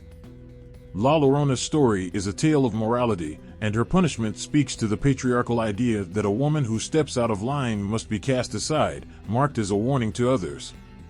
In the eyes of society, motherhood is sacred, but the moment a mother steps away from that pedestal, whether through her own faults or the mistakes forced upon her, she becomes the very thing she was once taught to fear, a cautionary tale. Her cries are not only for the lives she destroyed, but for the role she failed to live up to, the expectations that were too much to bear, and the label society imposed on her. Her image is built upon a set of gendered anxieties. She is both a victim and a villain, a woman who suffers deeply for the loss of her children, but also a figure that represents the dangers of disobedience, of stepping outside the roles prescribed to women. There is an undeniable connection between her anguish and the way society views women who do not conform. She is the embodiment of every woman who dares to challenge or question her place in the world, and the punishment she receives is a stark reminder of what happens when women forget their place. Her motherhood is twisted, her identity reshaped by her transgression, and she is forever marked by her failure to live up to the ideal. In the story of La Llorona, the line between good and evil is not always clear. The punishment she receives is disproportionate, a reflection of the cruelty with which society treats those who fall short of perfection. But in her haunting cry, there's also a tragic truth, how easily a woman can be turned into a monster in the eyes of others, simply because she has failed to meet expectations. Her cries reverberate through the night, a constant reminder of the consequences of stepping beyond the acceptable bounds of womanhood. Her very existence serves as a warning for women everywhere. She is a reflection of a time when a woman's identity was often defined by her role as a mother, a wife, a caretaker, her worth measured by her ability to adhere to these rigid roles. When she fails, as La Llorona does, she becomes something other, something monstrous, her pain transformed into a legend. In the face of that punishment, her identity is forever marked, her motherhood forever tainted. Her tears become a symbol of what happens when a woman is pushed to the edge, unable to fulfill the impossible ideals society places on her shoulders. Yet, even in her tragedy, La Llorona's cries speak to a deeper truth, one that transcends the moral judgment placed upon her. She is not simply a cautionary tale, she is also a symbol of the humanity that lies beneath the surface of every woman who suffers under the weight of these expectations. Her grief, though exaggerated and terrifying, is a reflection of the suffering many women experience in silence. The pain of motherhood, the loss of a child, and the guilt that can consume a person are feelings that resonate deeply, even if the context is different. La Llorona's story may be steeped in supernatural horror, but at its core, it is a reminder of the complexities of womanhood, of the love, sacrifice, and, yes, the impossible demands that are often placed on women. Her role in folklore continues to evolve, as does the way society views women who refuse to conform. There's something unnerving about La Llorona's story, something that speaks to the darkness that lurks beneath the surface of traditional expectations. She is the embodiment of a woman pushed to the brink, and in her cries, we hear not only the terror of a tragic tale, but the haunting reminder of the consequences faced by women who transgress. La Llorona's image, her sorrowful wails, her dark eyes, her endless search for her lost children, becomes a mirror reflecting not just her own grief, but the grief of all women who have ever been forced to bear the weight of societal judgment.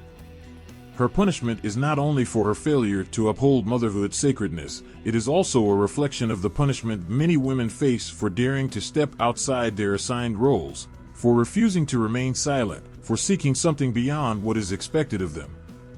She is a warning, yes, but also a tragic figure.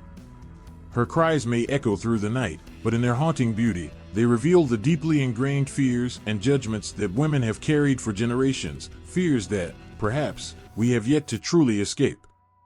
In the silence of the desert night, under the scorching, unforgiving sun, there is a figure, hidden in the shadows, wandering alone, calling out to the wind. Her cries drift on the breeze, sharp and desperate, echoing through the cracks in the earth where hopes and dreams have been lost. Some say it's the desert wind howling, others know it for what it truly is, the cry of La Llorona, a mother forever searching, forever mourning, a ghost bound to the borderlands.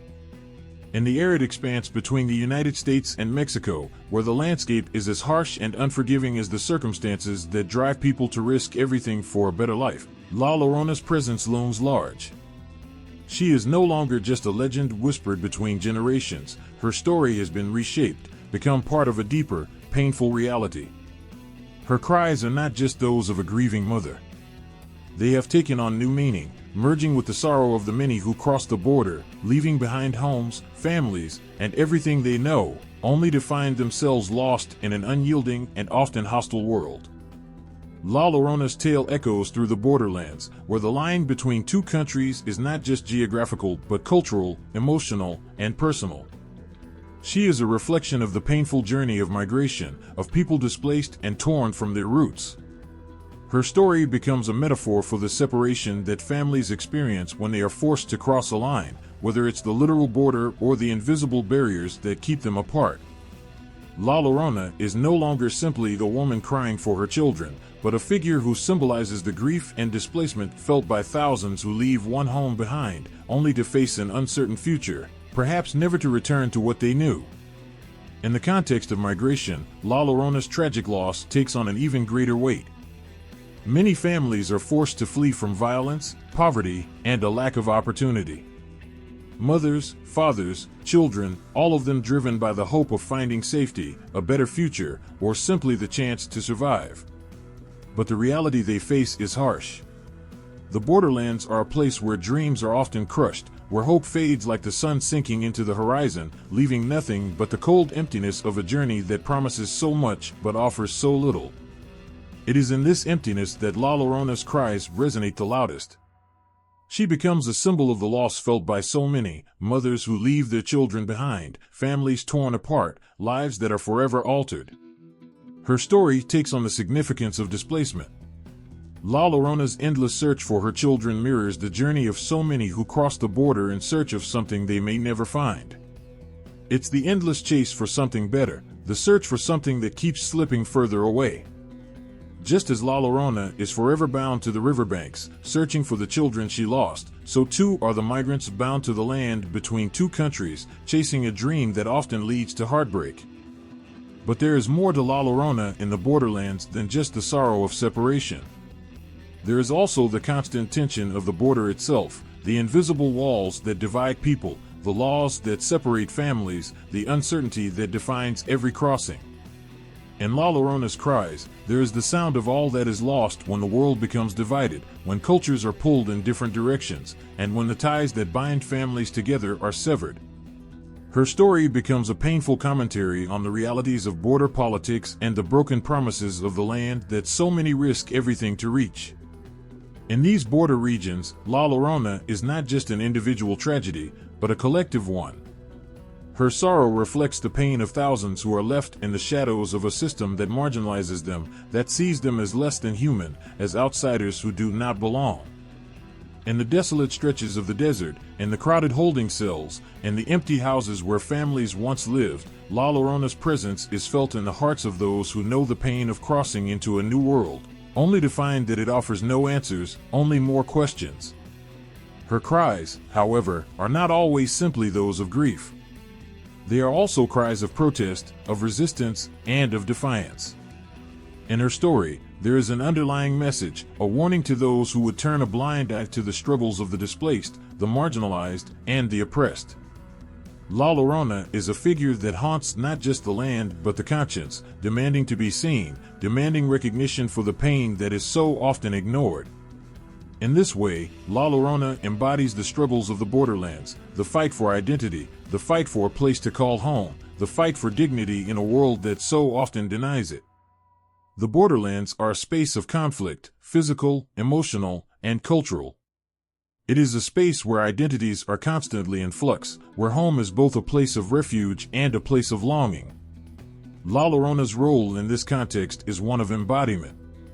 She is the spirit that haunts the spaces between, the cry that echoes across the desert, the voice of all those who live in the liminal spaces of the border, caught between two worlds, never fully belonging to either.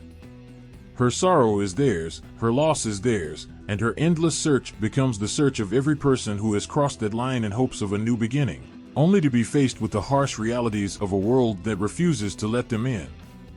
In the arid dust of the borderlands, La Llorona's tale continues to evolve.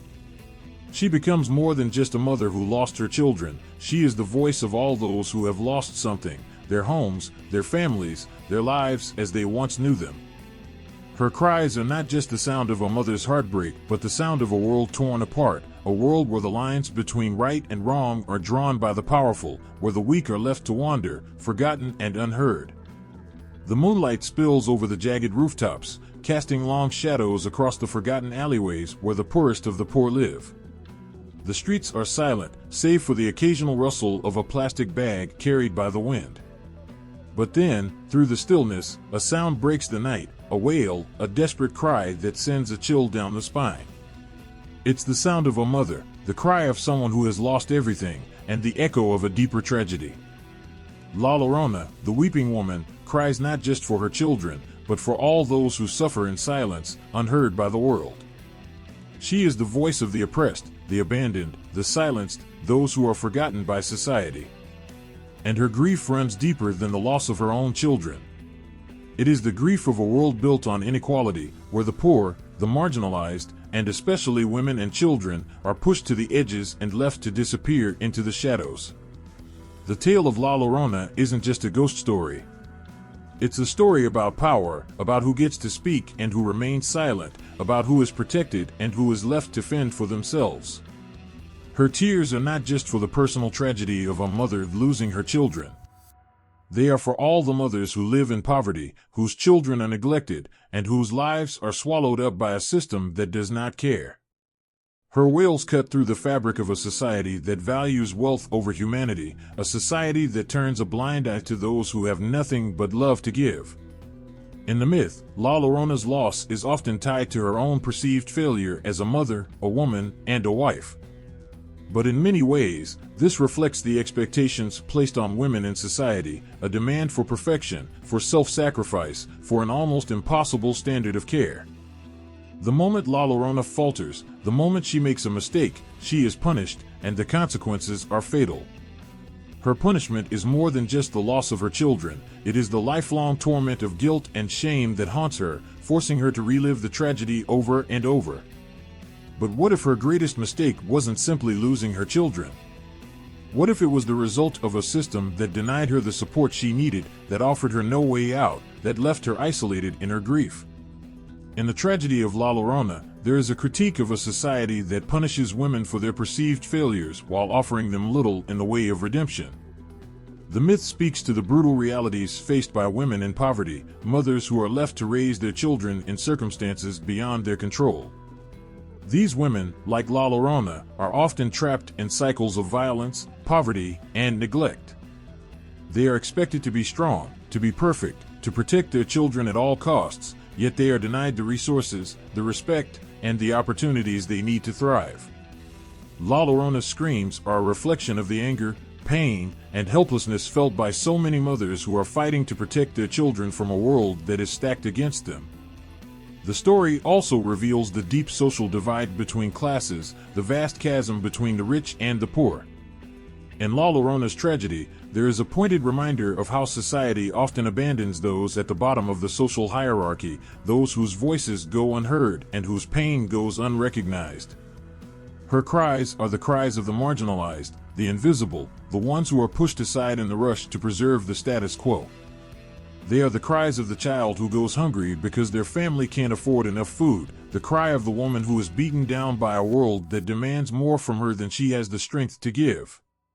La Llorona's grief becomes the grief of all who are oppressed by the weight of poverty and inequality.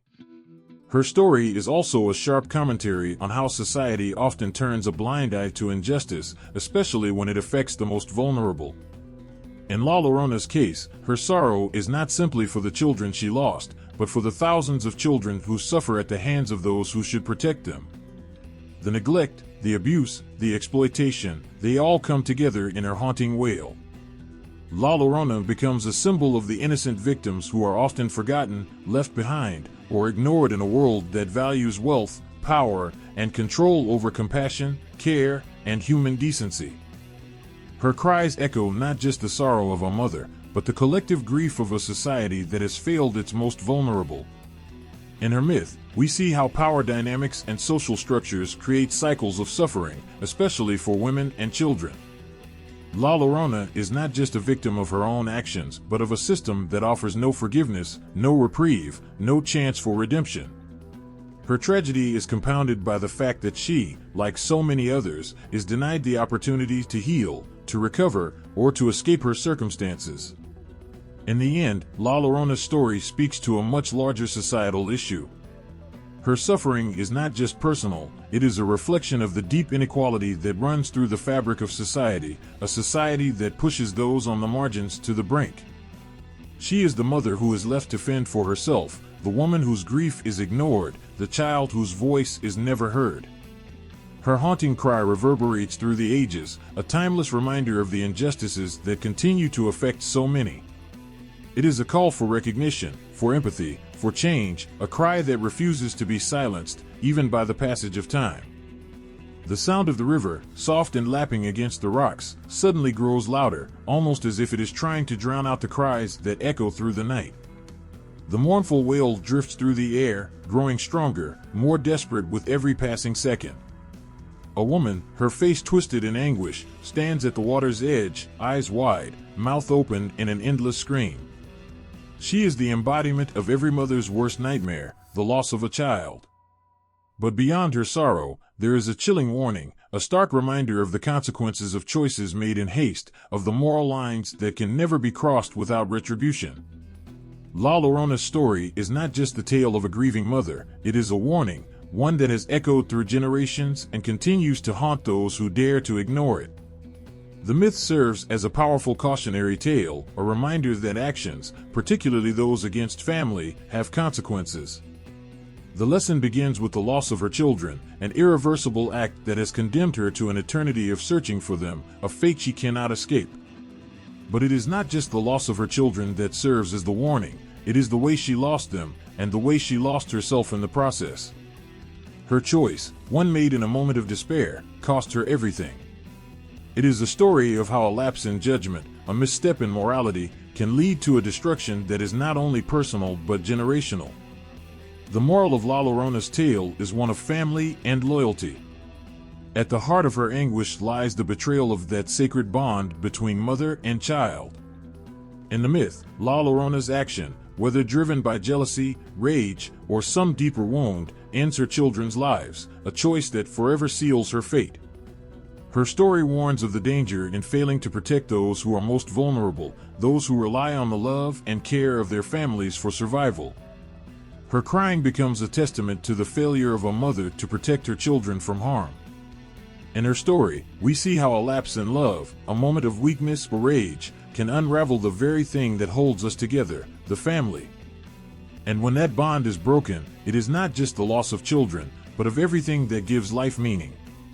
But La Llorona's story goes beyond family. It speaks to the survival of the soul, to the choices we make when life becomes overwhelming. She, like so many, is driven to a breaking point, her grief and despair clouding her judgment until she makes an irreversible decision. Her actions are a warning about the dangers of letting personal pain consume us, about how unchecked emotions and unresolved trauma can lead to decisions that we cannot undo. In her frantic search for her lost children, she becomes a shadow of what she once was, a woman who is no longer able to recognize herself. This transformation, this loss of identity, speaks to the importance of emotional survival, of recognizing when the weight of the world is too much to bear, and the need for healing before it's too late. At the core of La Llorona's myth is the idea of punishment not just for the act of killing her children, but for the abandonment of moral responsibility. The punishment is not just the death of her children, but her eternal wandering, forever separated from them, forever grieving. Her existence becomes a lesson in how violating moral laws, especially those rooted in family and care, brings not just temporary suffering, but an eternity of torment. Her cries are not just a reflection of the past, but a warning to those who hear them: if you stray too far from the path of right, if you turn away from the things that matter most, the consequences will be more than you can bear. For the children who hear her cry, there is a lesson in obedience, and understanding the importance of family and respect for the rules that keep the world in balance. The myth weaves in elements of fear, not just as a way to control, but as a way to protect. In a world that can seem chaotic and unpredictable, La Llorona's cries are a constant reminder that there is danger in straying too far from the rules, too far from what is right. Her haunting, her search, is an allegory for how straying from what is just can lead to a life of endless searching, endless regret, and unending pain. Her story is especially relevant in a world where survival sometimes seems like a constant battle against forces beyond our control. It is easy to be swept up in the emotions and the chaos of our own struggles, and to make decisions that seem right in the moment, but that lead to irreparable damage. La Llorona's myth serves as a reminder that our choices, especially when it comes to the people we love, shape not only our lives, but the lives of those around us. Her tale is a stark warning that actions have consequences, and the destruction of a family, once set in motion, cannot be undone. Yet, in the tragedy of La Llorona, there is also a deeper message about the importance of survival in a world that often feels unforgiving. Her story is about the need to protect what is most precious, our families, our children, and ourselves, from the consequences of unexamined pain, from the damage caused by unresolved grief and emotional neglect. La Llorona's cries are not just a wail of loss, but a call to protect, to care, and to understand the weight of our decisions. It's a call to acknowledge the ways we sometimes hurt those we love, and to recognize that survival doesn't just mean staying alive, it means maintaining the bonds that make life worth living. The moral lessons of La Llorona's story stretch across generations, whispered by parents to their children, passed down through the ages like a warning that cannot be ignored. The wail of La Llorona is not just the cry of a mother for her lost children, it is the cry of a world that calls us to remember our duty to one another, to the family we build and the lives we are entrusted with. It is a cry to remember that survival depends on the strength of those bonds, and that no matter the struggle, we must never lose sight of what truly matters. In the stillness of the night, a cry echoes through the streets, faint at first but growing louder with every passing second. It isn't just the wind howling or a child crying, it is something far older, something that has haunted these lands for generations. The wail of La Llorona, the weeping woman, reverberates through time and space, her sorrow an unyielding force that refuses to fade. In modern Latin America, her voice is not only heard in the dark corners of forgotten villages or the forgotten memories of old, it rings through the heart of contemporary culture, touching lives in ways both eerie and profound. There is something undeniable about her presence. She has been reborn in the collective consciousness, no longer a relic of folklore, but a living, breathing part of Latin American identity. She is a symbol of loss, but also of resilience, and her return in modern times is not just a revival of an old myth, but a reflection of the struggles and triumphs of the people who carry her. La Llorona's resurgence is not confined to the shadows. She has made her way into the cities, the bustling streets, and the modern consciousness of Latin America. Her legend adapts with the times, transforming to speak to new generations, echoing the fears and concerns of a rapidly changing world.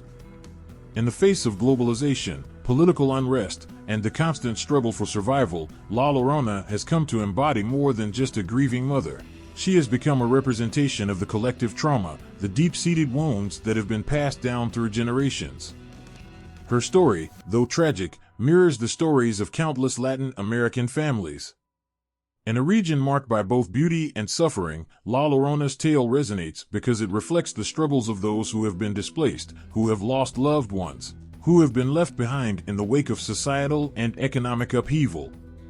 The myth of the weeping woman serves as a reminder of the pain that runs deep in the history of this region, pain that still lingers, sometimes hidden, sometimes raw and visible to all.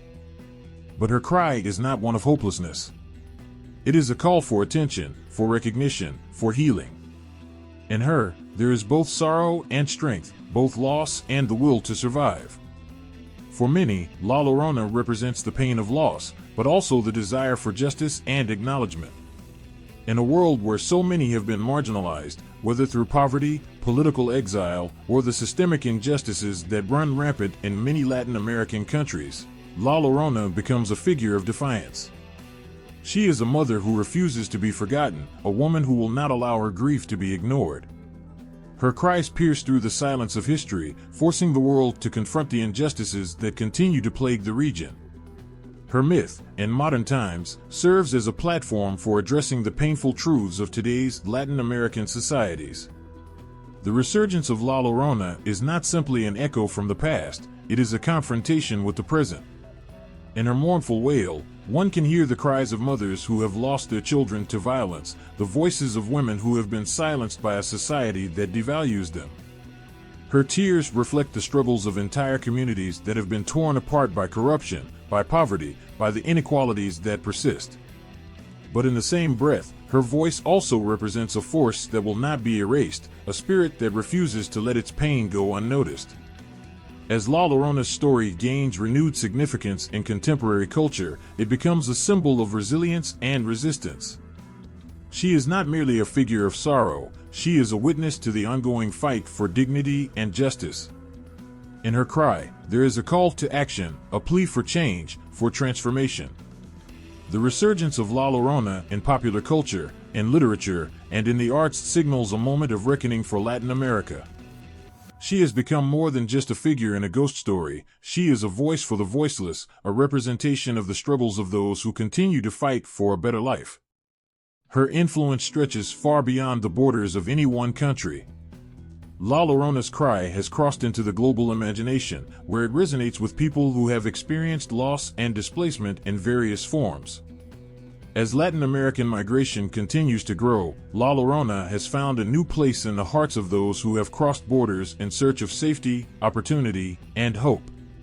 She is the mother who watches over her children even as they journey into the unknown. Her tale speaks to the pain of leaving behind everything familiar, of being torn from one's roots, and of the deep yearning to return home, a yearning that never truly fades, no matter how far one travels. La Llorona's modern resurgence is not just a return to a myth, it is the reinvention of that myth to speak to the realities of today. Her wail is now amplified by the struggles faced by modern Latin Americans, the pain of migration, the desire for a better future, and the hope that, despite the sorrow, there is strength to be found in the collective fight. Her voice is no longer just the voice of a grieving mother, it is the voice of an entire people whose struggles are ongoing, whose stories of loss are still being written. Her tears, once a symbol of personal grief, have become a symbol of collective mourning for all that has been lost and all that remains to be fought for. In the crowded streets of cities like Mexico City, Sao Paulo, or Buenos Aires, La Llorona's spirit is everywhere. She can be found in the art that adorns the walls, in the songs that echo through the air, and in the conversations that unfold in homes and cafes. She is not merely a figure from the past, but a living, breathing part of the cultural fabric that ties Latin America together. And as the world continues to change, as the cries of La Llorona continue to reverberate, so too will the stories of Latin America, their pain, their resilience, and their undying hope for a better tomorrow. In the heart of a darkened room, a single candle flickers, casting long shadows across the walls. The silence is thick, and then, there it is. A faint, almost imperceptible sound, the soft, haunting cry of La Llorona. It is a cry not of the past, but of today, echoing through the pulse of the present. In the 21st century, this mournful wail has taken on new forms, reshaped by the world around it, yet still carrying the same weight of sorrow and loss. For years, La Llorona was known as the Weeping Woman, a ghost from folklore, whose sorrow knew no end. She was the embodiment of a mother's grief, a reflection of a society's deep-seated fears and judgments. But today, La Llorona is not simply a shadow in the past. She is alive, and her cry has morphed into something more urgent, more complex. She is no longer just a myth told around campfires, she is a symbol, one that resonates with the struggles of modern life, social injustices, political unrest, and the ever-growing fight for equality. As the world shifts, so does La Llorona. Her image is no longer confined to rural villages or dark folklore.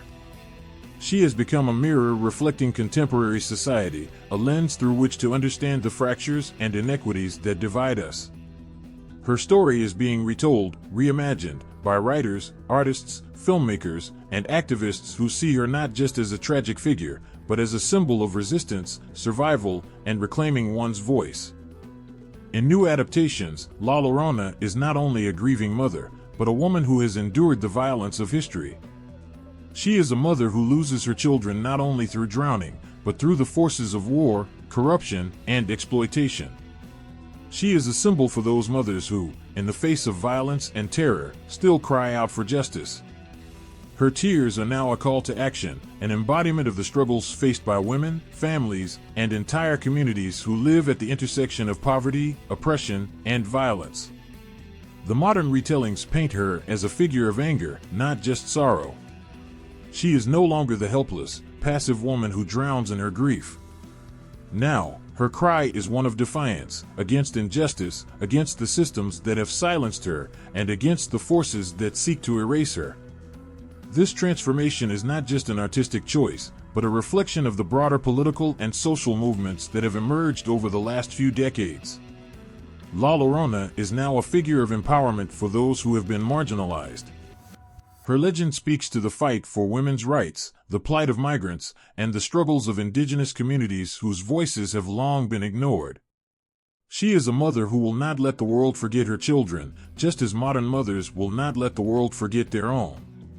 In this new version of La Llorona, her cry echoes in the streets of protest, where women and children have taken to the streets demanding justice. The myth has found its place within movements like #INAMINOS, which calls for an end to gender-based violence in Latin America, and #Black Lives Matter, where the cry of La Llorona is heard alongside the cries for racial equality and justice. She is a symbol of the struggle for survival, not just for individuals, but for entire communities that have been ignored and oppressed by the forces of the powerful. This reinterpretation of La Llorona speaks directly to the political climate of the present.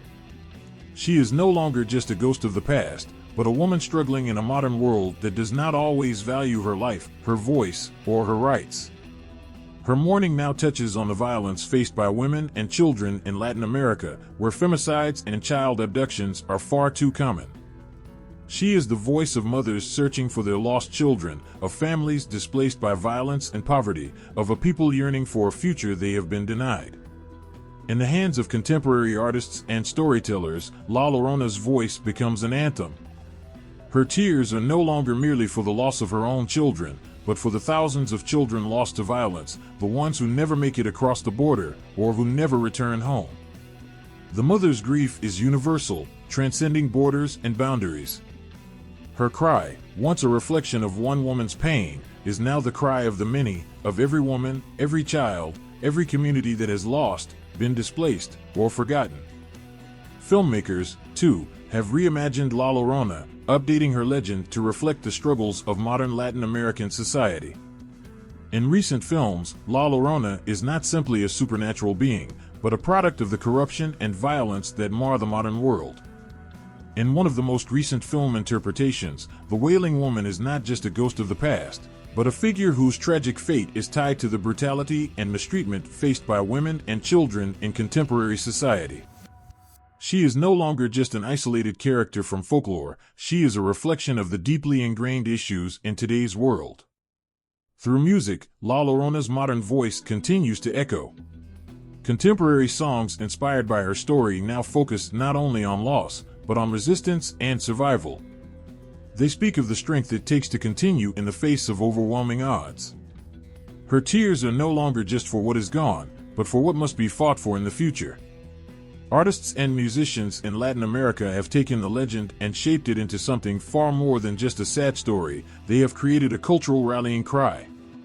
The myth no longer reflects an individual mother's grief, but a collective one that encompasses the pain of generations, the hurt of entire communities, and the will to fight for a world where such pain is no longer acceptable.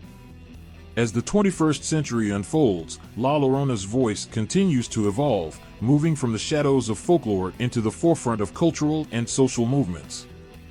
Her story is no longer just one of personal loss, it is the story of every person who has been silenced, every mother who has lost, every child who has suffered. In this new telling of La Llorona, the wail no longer signifies hopelessness. It represents the courage to speak out, the bravery to face down the forces of oppression, and the unrelenting will to be heard. The legend of La Llorona is not just a ghost story. Today, it is a call to arms, a plea for justice, and a reminder that the fight for dignity and respect is far from over.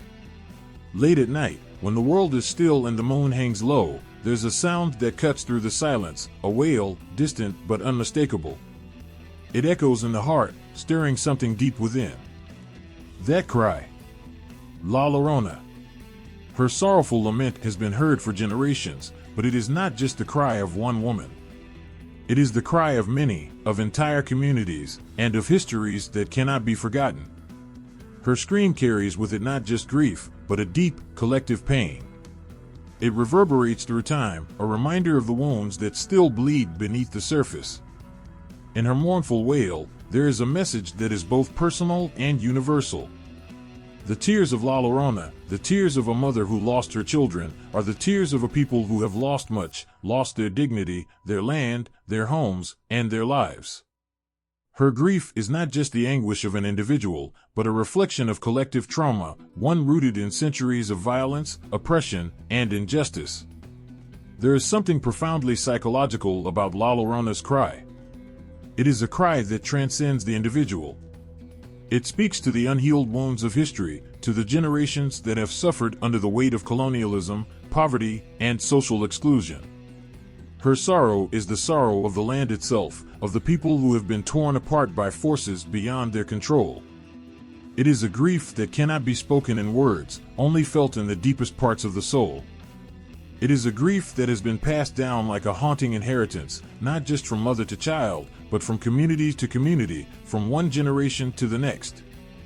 The cry of La Llorona is not just a lament for the loss of her children, but a cry for all that has been taken. It is a cry for the land that has been stolen, for the families that have been ripped apart, for the cultures that have been erased. It is the cry of a people who have been torn from their roots, who have been displaced and forgotten. La Llorona's tears are a symbol of all the lost potential, all the untold stories, all the futures that were never realized. And yet, In the very nature of her mourning, there is a path to healing.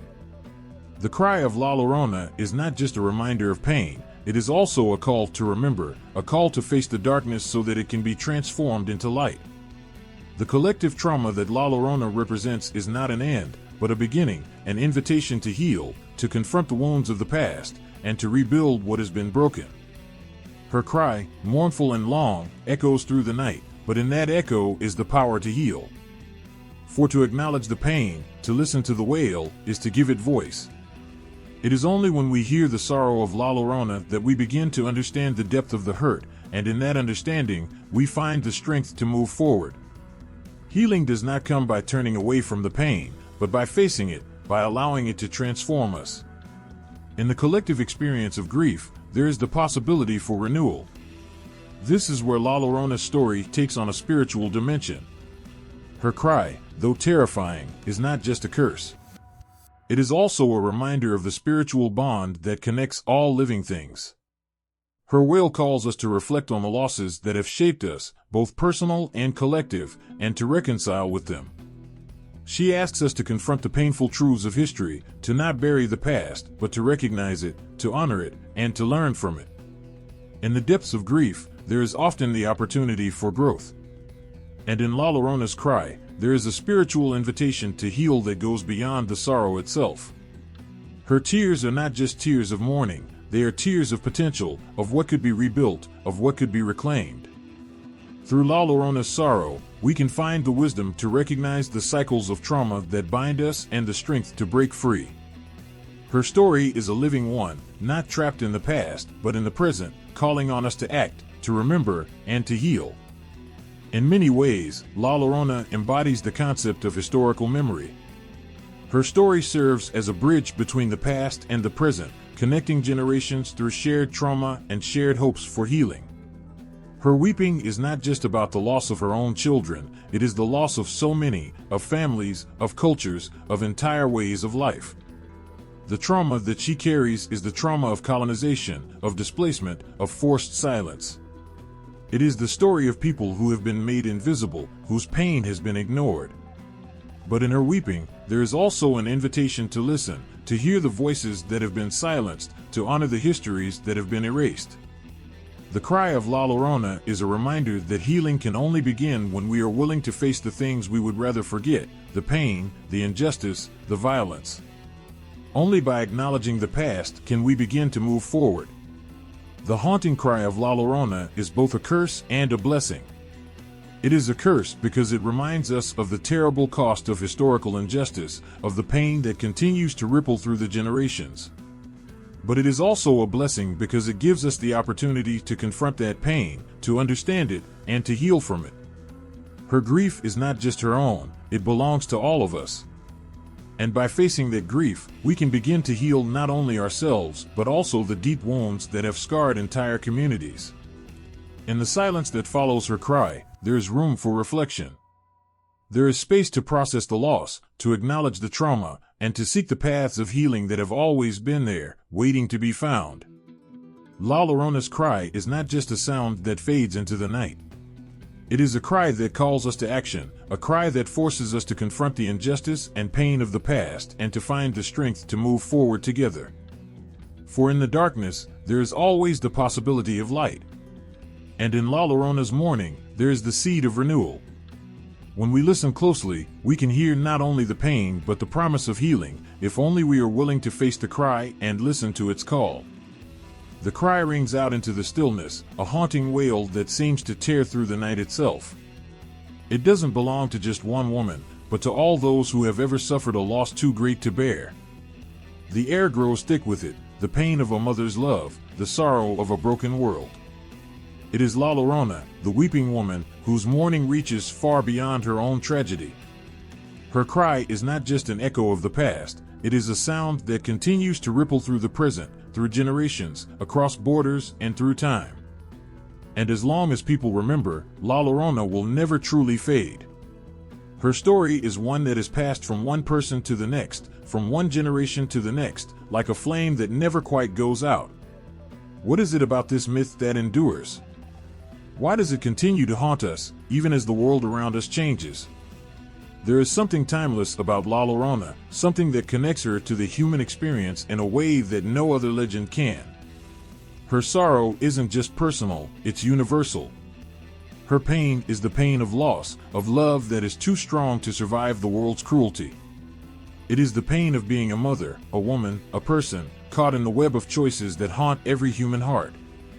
Her myth has lived through countless retellings, growing with each passing decade, adapting to new forms and new faces.